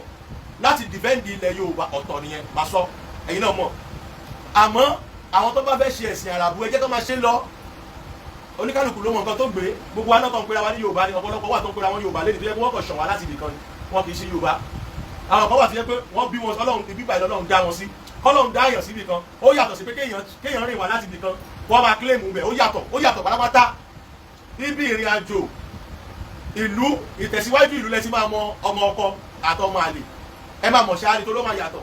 full blood Yorùbá ni Ọlọ́run dá wọn òbí tèmi àwọn ìran tèmi Ọlọ́run dá wọn sílẹ̀ Yorùbá ni ìran bàtà alálèmí ti wá ń tèmi ìwà ní sọ pé torí pé ìyá ìjà àfa kí wọ́n mọ̀ bá wọn jà kò kàn síbù ṣèbí ìjáàbù ni lórí wọn mo sì ń bẹ pẹ̀lú wọn ẹja lò fẹ́ já sinmi ara wa Ọlọ́run mọ̀ dalẹ̀ ayé láàmú ni Ọlọ́run ṣe ń jèdè mọ́ wa lọ́wọ́ ó tún ṣe ń jẹ̀sìn ó ṣàṣèjì gbogbo ẹ̀ ó ṣàdá gbogbo ẹ̀rú so that tá a bá ti rán nǹkan tí ò yẹ ká rán a nílé màṣírí Ọlọ́run gbọ́n Ọlọ́run tó fi ra ẹ̀ pamọ́ tó dẹ̀ mọ̀ kó ń fi ọpọlọ sí wa lórí Ọlọ́run ya dà kan rú mọ́ wa lọ́wọ́ mọ́ ayé lọ́wọ́ pé ẹwọ ẹgẹ́ ń dá gbogbo ẹ̀rú kí ìmọ̀ yín má bàa ṣe kan mo understand Ọlọ́run dáadáa bí mi ti ẹ̀ ẹni bá lójú wọn ní òye làgbà ń wò mo understand Ọlọ́run mọ̀ fi gbogbo ẹ̀ dáyé rú ni pé ẹ mọ̀ ran bẹ́ẹ̀ ni torí tọ́lọ́run bá fi ayé lọ́kàn balẹ̀ ẹ ti wádìí Ọlọ́run especially àwọn òyìnbó tó ti wọ lóṣù pàtó ti lọ́kàn tó oòrùn kí ni wọ́n lè ṣe so Ọlọ́run mọ̀ má jẹ́ kí mọ̀ wá jọra wọn ni gbogbo wa pátápátá à lè understand ara wa tán ẹni bá fẹ́ ṣàràbù ẹni bá fẹ́ ṣe Yorùbá ayé oníkálùkù ọ̀tọ̀ọ̀tọ̀ ni eléyìí tó bá èmi lé ni pé account number yẹn ni 21 31 95 26 60 33 Mulikat Fatai First Bank ẹ bá ń gbàdá nínú ẹ jẹ́ mo fẹ́ fi nọ́mbà mi sí àwọn kan tí ń WhatsApp mi ok Wasiu wà ẹni tó sẹ́ni 15 tẹ́lẹ̀ yẹn mo fẹ́ fi phone number mi sí OWSMG phone number mi ni ẹ má pè mí direct ẹ jọ̀ọ́ o phone number mi ni 08069 1761 01 08069 1761 01 account number wọn ni ẹ mọ̀ pé 31 95 26 60 33 ẹ̀yin èèyàn mi àsìkò ní láti support ìyàwó àfáà Fatai torí July 1st tí ìṣẹ̀lẹ̀ tó lágbára ọjọ́ mání gbàgbé tó ṣẹlẹ̀ sí olóyè Sunday Igboho májàsọ́lá ní Ìbàdàn ẹ dákun àtìgbà yẹn ọdún tó lọ ni mo ti wá bẹ̀rẹ̀ July 1st ní ṣíṣe torí pé dédé July 1st ní ìṣẹ̀lẹ̀ yẹn ṣẹlẹ̀ sí wọn nìkan bíi aago kan òru ó sì bẹ̀rẹ̀ láti bíi aago 12 òru àmọ́ ẹnu ẹ̀ náà ni ọkọ ìyá ìbá lọ wọ́n tẹ̀ náà yan lọ́fílà lọ́wọ́ lọ́jọ́ yẹn náà ni àwọn DSS tó sì wáyé mùsùlùmí náà bẹnu wọn olóyè kí n máa sọ tẹ́lẹ̀ mi bá ti jàjà ìsìn máa kọ́ máa wò ní pé irọ́ ló ń pa ọ̀gbẹ́ni èèyàn yan lọ́fílà lọ́wọ́ kò bá yín jà ṣé ẹni tẹ́ wá wáyé kẹ́ Sunday Igboho ni ẹ sì pa ẹ tún mú èyí àdùgbọ́n náà ẹ tún mú òun náà ẹ̀yin ẹlẹ́yin DSS tẹ́ ń ṣàbò ìlú ẹ wá káyàn mọ́lé lóru ẹ tún pò òun náà ẹ wá ní agbàgbé àlè gbàgbé lóòótọ́ adánilóró fagbára kọ́ ni àwọn ọmọ yẹn dàgbà lágbára Ọlọ́run àwọn ọmọ yẹn wọ́n jẹ́ èèyàn nílẹ̀ Yorùbá lágbára Ọlọ́run àpapọ̀mọ̀kan lórí iṣẹ́ rí eléyìí tó lu agbára lọ́jọ́ yẹn tó fi dẹ́mi ọkọ̀ yín légbodò àwọn ọmọ yín náà máa padà ní agbára tó bá dàsìkò tiwọn káwọn náà lè lo agbára wọ́n wá rí agbára yẹn lò mo bẹ́lọ̀ fún wọn kọ́ rí agbára yẹn lò táwọn ọmọ yóò bá sì lè wá mọ ọ̀dọ̀ fámìlì Muhammadu Buhari àtàwọn ẹ̀mẹ̀wá ẹ̀ àwa máa sọ fún wọn ìtọ́ wà ńlẹ̀ adánilóró fagbára àkọ́dá olóò dàbí àdágbẹ̀yìn ṣèkàṣèkà rò dáadáa kó tó ṣe ẹni tẹ́ pa ó lọ́mọ náà ó lọ́mọ àgékò ejò ni wọ́n á dàgbà Ọlọ́run ikú tó bá máa pa wọ́n wọlẹ̀ ikú tó bá máa pa wọ́n mọ́ yín ikú náà ò ní gbérí wọ́n á dàgbà káwá wò bí àwọn òní rántí nǹkan tó pa bàbá wọn ṣèkàṣèkà òrọ́ra wùwà ilé ayé yìí náà ilé ayé asán wọ́n pẹ̀ nìkan ẹ̀ ń jìyàn gbé lásìkò Muhammadu Buhari kò sí nǹkan tó kan bàbá Tinubu pẹ̀lú ilé tí mo sọ yìí torí kì í ṣe àsìkò ẹ̀ èmi ò sì lè bú bàbá mi Yorùbá ní ilé bù nígbà tí mi ò ya wèrè báwo máa ṣe wà ní tí wọ́n máa bú Tinubu fún kíni òun kọ́ ló pa àfọ́ Fatai o ẹ jẹ́ wò ó Tijani Wakili Adémọ́lá kò ní bàjẹ́ fún yín wọ́n fún wa ní 1000 wọ́n fún wa ní 1000 wọ́n wò kó má yẹ kó ti pẹ́ òkè kò ì pẹ́ wọ́n fún wa ní 1000 Tijani Wakili Adémọ́lá ẹ ṣé mo dúpẹ́ wọ́n fún wa ní 1000 èmi yà á tún wọlé Tinubu kọ́ ló pa àwọn èèyàn wa Muhammadu Buhari ni tóró ló ń ṣèjọba ń gbà yẹn wọ́n ní kó gbé olóyè Sunday Igboho wá either life or death ẹ wá máa wọn èèyàn òtún bá yín jà ẹ wá kó bọ̀ wálé pápápápá ẹ sì pa àwọn tí ò yẹ kẹ́ pa torí pé a fẹ́ ṣe Lagos State rally Gómìnà Sanwó-Olú ọ̀rọ̀ tó wà nílẹ̀ náà kàn yín o ó kàn yín o Gómìnà Sanwó-Olú ọ̀rọ̀ tó wà nílẹ̀ kàn yín tó lẹ́yìn lẹ́wà ní gómìnà ń gbà yẹn àmọ́ politics is a game ó ṣeé ṣe kẹ́ má ní agbára láti sọ̀rọ̀ ń gbà yẹn bọ̀ tó bá yẹ pé ẹ lágbára láti sọ̀rọ̀ ń gbà yẹn ni Ọlọ́run adáríjì yín bọ̀ tó bá yẹ pé ẹ wà nípò tẹ́ ẹ lè sọ̀rọ̀ ń gbà yẹn tínú kan bẹ́ẹ̀ dẹ̀ ṣẹlẹ̀ sọmọ ọ̀yá yín tọ́ ó dọwọ́ yín o torí Lagos State rally torí pé a fẹ́ ṣe ìwọ́de ìyà tó ń jẹ Yorùbá ni àwọn DSS ṣe wá o kí ni nǹkan tí màá ṣe kí wọ́n so wá pọ̀ kí ni nǹkan tó pa Àbújá pẹ̀lú Lagos ó jọra wọn náà ilẹ̀ Yorùbá ní Lagos State àdẹ̀gbé campaign Yorùbá nation àgbé lọ sàbújá ilẹ̀ Yorùbá láti ṣe tán wá kí ló wá dé ta fẹ́ jàjà òmìnira fúnlẹ̀ Yorùbá tẹ́nìkan wá sọ yìí pé ká mọ̀ ṣe ọ̀dà wọn láti Àbújá kí ló kàn wá pẹ̀lú Àbújá àbólórí burúkú ni wọ́n ní kí ló kàn wá pẹ̀lú yẹn àwọn ọmọ wa tó bá wà ń bẹ̀ tó bá ń ṣiṣẹ́ ń bẹ̀ Ọlọ́run á jẹ́ kó kéré oko délé àwa ò ní àmọ́ kò sí nǹkan kan tó kọ Yorùbá nation àtàbújá papọ̀ kò jọra wọn ẹ wá má àwọn ọmọ ọlọ́mọ ẹ wá pa wọn ẹ wá da àwọn ẹbí ẹlẹ́bí wọ́n dà wọ́n sínú ẹbí wọ́n da àwọn ẹbí ẹlẹ́bí ìyàwó àfa Fatai rèé tó pa nílé olóyè Sunday Igboho ní 2021 ìyá yìí ní àti jẹun nínú ilé gan ó dùn díẹ̀ àwọn ọmọ pẹ̀tẹ́ mọ́mì tẹ́ bá ti dìde tá bá ti ṣe tán ẹ kọ́kọ́ lọ ra bag of rice sílé náà ẹ mọ̀ wọ́n rí program yìí máa go viral àwọn kan wà nílò òyìnbó tó yẹ pé àwọn yẹn wọ́n yìí ṣiṣẹ́ lọ́wọ́ ni wọ́n tí ì ráyè wo program yìí àwọn kan dẹ̀ wà wọ́n tí ì lè ṣe bí mo ṣe ń sọ̀rọ̀ àfi tí bá parí program yìí because wọn ò ní fẹ́ kán dárúkọ wọn òye àwọn kan wà bẹ́ẹ̀ mo mọ àwọn private people tó yẹ pé àlá wọn ò ní fẹ́ kán dárúkọ wọn àwọn yẹn mo mọ sẹ́ẹ̀tì wọn ẹ máa rí lójú fóònù yín tá a bá parí program yìí ẹ máa mọ̀ pé àwọn yẹn ti rí àbọ̀ àwọn tó tún ń ṣe yìí náà ẹ ṣe mo dúpẹ́ Ọpẹ́yẹmí OPJ I greet all of you ẹ̀yin èèyàn mi ẹ dákun ẹnu àwọn táwa ń bí táwọn wo yìí náà ẹ yẹ ká ràn ìyá yìí lọ́wọ́ sẹ́ẹ̀ opportunity wọn ni ó tún di ọdún tó ń bọ̀ àfi téèyàn bá rán mi sí wọn ó tún di ọdún tó ń bọ̀ ẹ mọ̀ retí mi nílé ìyàwó bọ̀dá mi Saheed Àdùgán ẹ sì mọ̀ retí mi nílé ìyá wọn ilé ìyá Saheed Àdùgán ni màá kọ́kọ́ lọ torí mo mọ̀ pé a lot of people tẹ́ ẹ bá tẹ̀ tí níyàwó bọ̀dá Saheed Àdùgán ẹsẹ̀kẹsẹ̀ lẹ́ máa bẹ̀ sí tọ̀nà ọmọ kékeré lárábìnrin yìí ó lọ́mọ méjì lọ́wọ́ kò sì lọ́kọ mọ́ gbogbo bó ṣe ń ṣe advertisement kéèkì bó ṣe ń ṣe gbogbo ẹ̀ ni mò ń rí ó ṣàn try láti tọ́jú àwọn ọmọ yẹn a lè dúpẹ́ lọ́wọ́ gbogbo ẹ̀yin tẹ̀ sanwó àwọn ọmọ school ìyàwó màá tún béèrè lọ́wọ́ ẹ̀ tí bá débẹ̀ màá béèrè àwọn question kankan lọ́wọ́ ẹ̀ gbogbo ṣe ń jẹ́ tọ́lọ́run mo dẹ̀ mọ̀ pé àní ẹ má pè mí jàre kẹ́ni kankan má pè mí owó ni ẹ ṣe ẹ bá ti ṣòwò ẹ sẹ́ndì rìsíìtì sí mi màá dárúkọ yín pípé jẹ́ fẹ́ pè mí sí òtí ìwúlò màá blọ́ọ̀kù yín o ẹni tó pè mí màá blọ́ọ̀kù yín o màá blọ́ọ̀kù yín lẹ́sẹ̀kẹsẹ̀ àwọn olórí ilé ń ṣe owó lọ́wọ́ ẹ̀yin ń kọlù kí lẹ́fẹ́ kọlù fún kí lẹ́fẹ́ sọ ẹ wọ́n disturb mi màá blọ́ọ̀kù yín dànù ẹ̀yin tèmi ẹ̀ ní dààmú ẹ mọ́ bínú jàre ẹ̀kọ́ ló fẹ́ máa ṣe dáadáa dáńbí mo wà láìfù ó ń pè mí àwọn tó ń support ṣe àwọn kì í ṣe èèyàn ni àwọn ò ní nọ́mbà mi lọ́wọ́ ni gbogbo wọn ló ní nọ́mbà mi lọ́wọ́ ni àwọn ò sì dà mí láàmú Ọlọ́run kò ní dà yín láàmú wọ́n kàn wá ń pè mí ṣé o fẹ́ fún mi ní bílíọ̀nù ni ọ̀gá ṣe nǹkan tó máa ṣe kó sẹ́ẹ̀dì sí mi kí n dúpẹ́ lọ́wọ́ rẹ ẹ̀tọ́ wa náà nígbà tá à ń ṣe ń bí ẹ̀tọ́ wa ni kò ṣe pé bóyá nǹkan mi kò lẹ̀ sí nǹkan tó mi fẹ́ gbà sí àmọ́ ọjọ́ wájú dúró lórí kálukú nǹkan tó mi fẹ́ gbà sí ni pé ká tó gbàgbé àwọn ẹni ẹlẹ́ni kí àwọn méjì wọn jẹ wọ́n pa àwọn ọkọ wọn dànù wọn ò tún lókun kọ́ bá sọ pé kọ́ lọ ṣàdúrà fọkọ wọn sí ibo lọ́fẹ́ lọ bẹ́ẹ̀ni wo lẹ́mọ̀ tẹ́fẹ́ lọ wọn ò rókun náà kò sókun kò sí wọn ò rókun wọn rẹ bọ́ọ̀dì wọn rẹ nísì wọ́n pa àwọn ẹni ẹlẹ́ni dànù kí àtúwá fi wọ́n lẹ̀ ní àní fi wọ́n lẹ̀ náà bẹ́ẹ̀ni má ṣe ibi múdùmí jọ má jẹ́ gbé yín ṣe pé o èmi wá ṣe tèmi fọ́lọ́run ọba ni mo lè dúpẹ́ lọ́wọ́ gbogbo ẹ̀yin tẹ́ ń support wọ́n ṣe tèmi fọ́lọ́run ni láti dúró ti yá yìí ìyàwó àwọn Fatai rè tó pa sílé olóyè Sunday Igboho ní 2021 tó pa pẹ̀lú àdùgbọ̀n tó sì wọ́ọ̀kù wọn lọ ẹ̀yin lẹ̀wọ̀ ẹ̀jẹ̀ nínú kọ́ńpáàdì yẹn lọ́jọ́ yẹn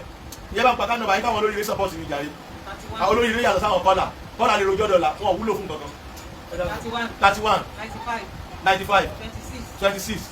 60 33 Mulikat Fatai ẹ̀rù ti bà mí mo tún wò pé bo ni àbí ọ̀sán yín bẹ́ẹ̀ ń bí ni ẹ sáré fi táìtù sí eléyìí náà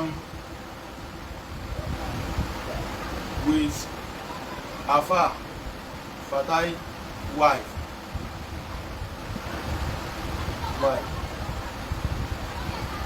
ẹ̀yin èèyàn mi ẹ dákun mò ń ṣe mò ń kọ́ táìtù sí kìíní ní ẹ dákun ẹ máa bá mi support wọn o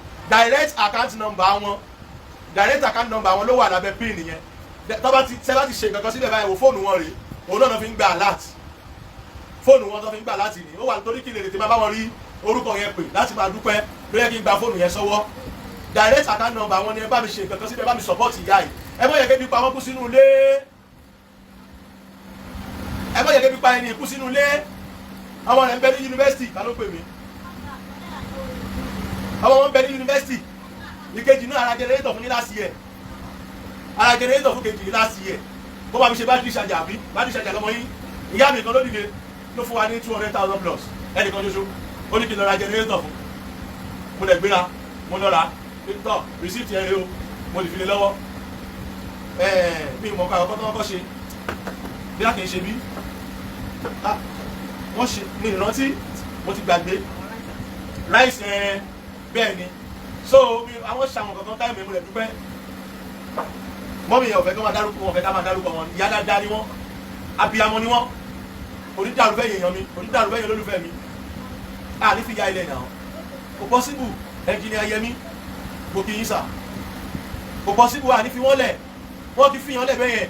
ọkọ̀ wọn kú fúnlẹ̀ Yorùbá ni òun lèmi náà yẹ fira mi kalẹ̀ pé ó yá jẹ́ dìde sọ́dọ̀ àwọn pípù yìí lọ́dọọdún jẹ́ mọ́ ṣe July 1st tọ́pa àwọn ọkọ̀ wọn jẹ́ mọ́ ṣe fún wọn onídàrú fún yẹn èèyàn mi ẹ dákun lẹ́yìn nínú prógráàmù yìí ni tàbí lẹ́yìn ẹ̀ ẹ bá mi sọ́pọ́ọ̀tì wọn direct account number wọn ló ń bẹ lábẹ́ bí torí pé ọ̀pọ̀rọ̀ òkágbọ̀n mo wá káyé lè bá mi sọ́pọ́ọ̀tì wọn ẹ bá mi sọ́pọ́ọ̀tì wọn ẹ bá mi ràn wọ́n lọ́wọ́ ẹ bá mi dùn wọ́n nínú ẹ bá mi ṣàánú wọn láti ìgbà tí àwọn DSS ti pa àwọn ọkọ wọn àtìgbà yẹn náà ti fojú kọ wọn mọ́ o tó bá ti yàtọ̀ sí ẹ̀jẹ̀ tí wọ́n nù nílé lóye Sunday Igboho ṣiṣẹ́ báwọn padà fi ojú rí àdùnnà àtàfà Fatai mọ́ ìjọba kókù wọn lọ ni bóyá gbogbo èèmù wọn ni pé tó bá fẹ́ àwọn ìyẹn ṣe sample a lè jáwọ́ ní Yorùbá nation a lè jáwọ́ àsìkò kan tí ìtò ni tásìkò bá tó a máa padà pín kúrò nínú Nàìjíríà gbogbo ṣe jẹ dandan torí àlè mọ báyà báyìí lọ bí Yorùbá bá débẹ̀ Yorùbá rí ní benefit táwọn mọ́là bá tún débẹ̀ mọ́là máa rí benefit jáde bàbá wa dẹ̀ sọ fún wa pé àwọn sọ pé kọ́ dìbò fún wọn torí Yorùbá àwọn sọ pé kọ́ dìbò fún wọn torí orúkọ wọn ni bọ̀ ìgbà tí Buhari débẹ̀ ó kó wẹ́pọ̀n fún gbogbo àwọn Fúlàní ó kó bọ̀ fún wọn ó gbówó fún wọn kọ́pítà lọ́dọ̀ fi ń dá gbogbo ẹ̀ ìgbà tí Jonathan débẹ̀ gbogbo àwọn Niger Delta ó sponsor wọn bọ̀tà wa ní bàbá nílẹ̀ Yorùbá ní bàbá ọ̀dà bàbá Bánjí Akíntóyè àná ká dúpẹ́ lọ́wọ́ bàbá lẹ́yìn bàbá Bánjí Akíntóyè yẹn èmi ò tí ì rí bàbá kankan ní tèmi Saheed èmi tí ì rí bàbá o ní bàbá kankan lẹ̀ Yorùbá àwọn bàbá tó fẹ́ tà wá tó fẹ́ lù wá gbàǹjo lání àwọn bàbá tó lè lù wá gbàǹjo tó lè tà wá torí owó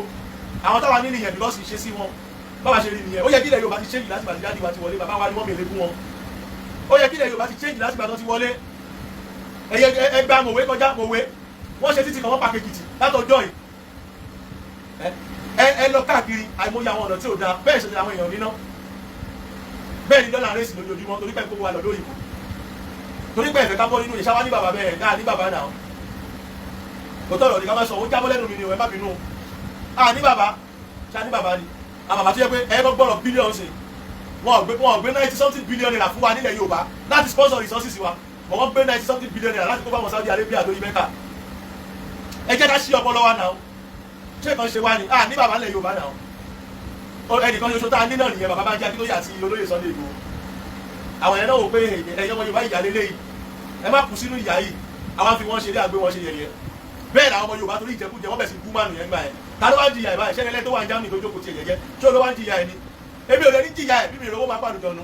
mo ní nǹkan lọ́wọ́ Ọlọ́run tọ́lọ́run fi kẹ́mi mo ní lọ́wọ́ èmi ò sẹ́ẹ̀dì anybody àwọn mi ò kí jẹ́ kí n fọ́ fún anybody ọlọ́run kẹ́mi pẹ̀lú àwọn kan tí Yorùbá tí mo jogún nílẹ̀ Yorùbá àwọn kan tí Yorùbá ní tó ń bẹ lọ́wọ́ àwọn àtàwọn tàǹtàwà lù nígbà tó torí ojú kòkòrò torí owó ẹlòmíì lè torí 10 million ó lè torí rẹ̀ táwọn ẹ̀ ọmọ tó bí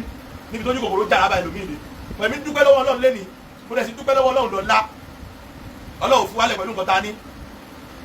ẹ dákun ẹ̀yin ọmọ Yorùbá mo kàn ní kí n yà síbẹ̀ yẹn ni ẹ bá mi support ìyá yìí ẹ má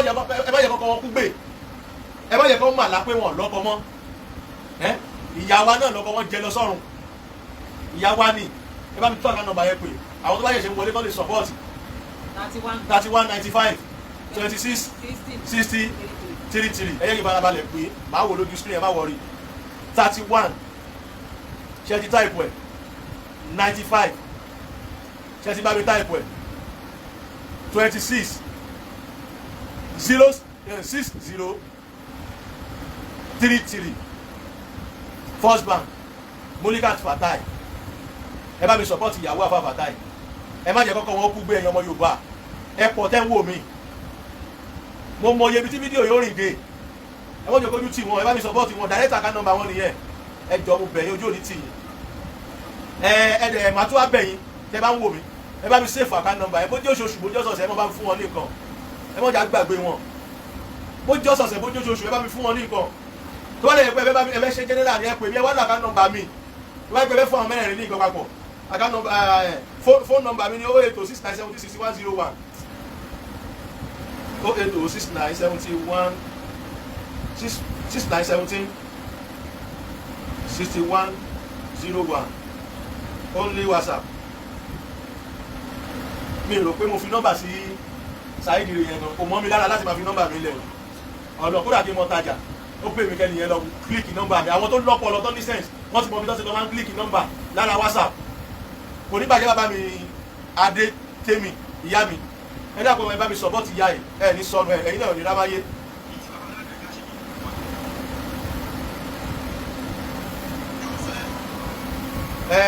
bọ́lá òun ṣe kọ́ pé yóò rí nìyẹn ìyá mi ẹ̀yin náà ẹ mọ́ rò pé bóyá à ń tọrọ nǹkan fún yín o kí nǹkan lè dáa ni o èmi ò lè fi yín lẹ̀ kí n mọ wò yín ràn bí eléyìí ni o bẹ́ẹ̀ ni bí màá ṣe lọ́dọọdún nìyẹn o gbogbo nǹkan tó bá wù kẹ́ ẹ rí ẹ mọ̀ fi dunnú náà ni o ẹ ní fi wo àìsàn o ẹ ní fi wo dààmú èmi náà ṣe kó dáa ni o kò ní bàjẹ́ o ìyá mi ní òkè Saheed ẹ dákun ẹ bá mi support wọn ẹ ní dààmú náà ayé àwọn ṣé mo sọ mi fi phone number mi sí torí phone number mo lè ní táìpù sórí ẹ àmọ́ tí máa parí program àfisì lórí àwọn èèyàn lè mọ call me direct ẹlòmíì ò lọ́dà ẹlòmíì wà nẹ́tíwọ́ọ̀kì tó fi ń gbọ́rọ̀ ẹ̀yin ni o kò sí wájú o ẹ bá yẹ sọ̀rọ̀ pé don't call me direct kò lè gbọ́ láyé so ó possible so apó oríṣiríṣi àwọn èèyàn mi dẹ̀ wà sí ẹgbẹ́ tí bá ti sọ how ti yé wọn lẹ́sẹ̀kẹsẹ̀ kò ní bàjẹ́ fẹ́yìn tèmi so mo kí yín mà kò ní bàjẹ́ ẹjọ́ ẹ bá mi tú account number yẹn pè wọ́n àwọn èèyàn ti fún ní love àwọn ti fún account number yẹn ní love and like kí lè mọ̀ pé àwọn rí àmọ́ ẹlòmíì wà kò ní fẹ́ kí n dárúkọ òun ẹ̀yin program yìí ló ṣe nǹkan ẹ bá mi ṣe nǹkan gidi o ọlọ́run ṣòro gidi fẹ́yìn náà so 31 95 26 60 33 Fatai Molikat First Bank ẹ̀yin tẹ́ ṣẹ̀ṣẹ̀ ń wọlé tí ẹ mọ̀ bí ìjókòó ìṣe jẹ́ máa ṣàlàyé fún yín ilé àfa Fatai mo wà ẹ̀gbọ́n olóyè Májàsọ́lá tí wọ́n pa nílé wọn pẹ̀lú bàbá mi Saheed àdùkọ́ ń gbà yẹn mo wá láti wá ṣe July 1st fún wọn láti fi ṣèrántí olóògbé torí bẹ́ẹ̀ ṣe wò wọ́n inú ilé àfa Fatai mo wà ìyá yóò lọ́kọ mọ́ o wọn sì rí òkú ọkọ wọn láti gbà táwọn DSS ti pa àmọ́ dárúkọ wọn á sì mọ̀ dárúkọ Muhammadu Buhari gbogbo bí kíbi ó bá wà oore tó ṣe fún ìdílé yìí oore tó ṣe fún ìdílé àdùgbọ́n Ọlọ́run á ṣerú ẹ̀ fún ilé àwọn ọmọ yín náà o thank God àwọn ọmọ yín ti ń ṣe wedding every day for the thief one day for the owner àwọn yín náà Ọlọ́run máa padà ṣe oore irú oore yẹn sínú ilé Muhammadu Buhari lágbára Ọlọ́run agbára tí ìbáwù kò ní agbára yẹn ti dọ̀lẹ́ sìn kò sí nípò mọ́ a máa sọ fún gbogbo àti agbára bá ń bẹ lọ́wọ́ ẹ̀ pé kó ṣe pẹ̀lẹ́pẹ̀lẹ́ àwọn tó ti pa sọ́run sì ṣó lè jí wọn mọ́ ìyá mi jẹ́ sáré wo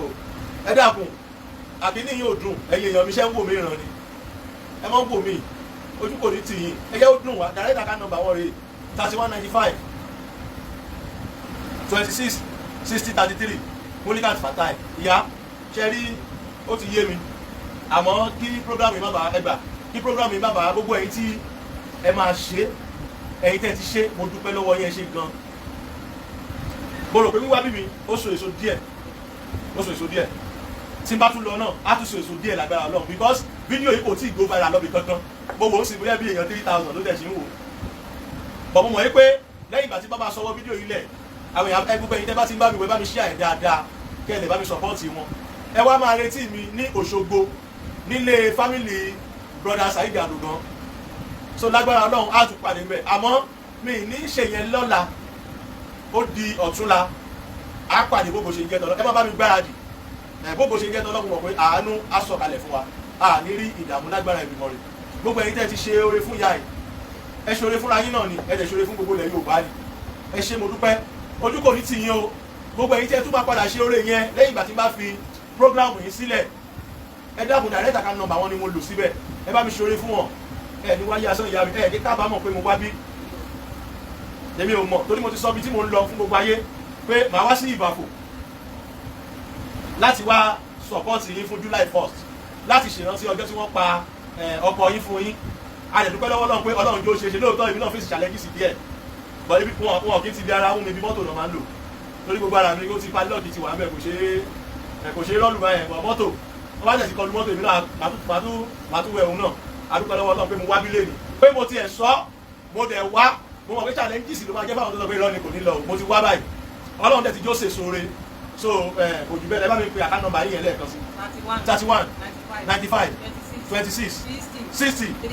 33 Monikat Fatai First Bank ni tó mo ṣe tọdún yìí náà a tún padà láyọ̀ àtàlàáfíà tí wọ́n bá tó bá lẹ́ni tó rán mi sí ẹ mọ̀ wọ̀nyí because àwọn mi wà ó lè jẹ́ pé dọ́là náà fẹ́ send ẹ lo kí náà sì pè báǹkì wo ìbáǹkì àwọn online bank yìí àwọn online bank yẹn wọ́n lè lò láti send dọ́là máa lọ bá wọn gbà á ẹ ṣáàjà ṣàánú wọn ẹ mọ̀jà fìyà jẹ wọn gbogbo Yorùbá mo bẹ̀ yín mo rọ̀ yín ìyàwó Alfa Fatai mo kí Mary Ọláwùmí ìyàwó Alfa Fatai rèé o mo ti wá sílé wọn o bọ̀ ẹ jẹ́ kí n sòótọ́ ọ̀rọ̀ fún yín condition tí mo bá wọn ò dáa o ó dàbí kí mo yín fẹ́nu sọ̀rọ̀ yẹn àwọn èèyàn ní understand mi ẹ kúkú là mọ́lẹ̀ condition tí mo bá nulẹ̀ yìí kò dáa o condition tí mo bá nulẹ̀ yìí ò dáa o ó ti tó bí ọdún mẹ́ta báyìí tó yẹ kọ́ wọ́n ti ṣolóògbé nítorí ọ̀rọ̀ ilẹ̀ Yorùbá Alfa Fatai wọn ṣe Yorùbá nation àmọ́ láti rescue olóyè Sunday Igboho náà fi lọ sí Ìbàdàn o ibẹ̀ ni kú káwọn mọ́ o káwọn DSS ti pa wọ́n o àdèlè fáwọn fámìlì wọn lẹ o bá ṣe máa ṣe lọ́dọọdún náà nìyẹn o èmi Saheed lè débi náà kò jù bẹ́ẹ̀ lọ ẹyẹ méjì kì í jáṣà ẹ dẹ̀ mọ̀ pé gbogbo nǹkan tí n bá ṣe gbangba lèmi máa ń ṣe nǹkan bí mi ṣe kọ́kọ́rọ̀ I don't do something secret I don't like it whatever anything tí bá ti fẹ́ ṣe tí bá ti lè ṣe ní public then leave because me interest sí nǹkan secret ìpàdé wa bí oyin màmá ẹ fọkàn balẹ̀ àwọn èèyàn ràn yín lọ́wọ́ gbogbo ẹni tó bá dẹ̀ máa ràn yín lọ́wọ́ náà Ọlọ́run kò ní pàdé ilé wọn lẹ́kún ẹ bá mi tọ́ sí program yẹn. This is ODUA TV Watch. Don't forget to subscribe, comment your opinion, like, comment and share so that other people can get access to what you enjoy on our channel. Thank you. We love you.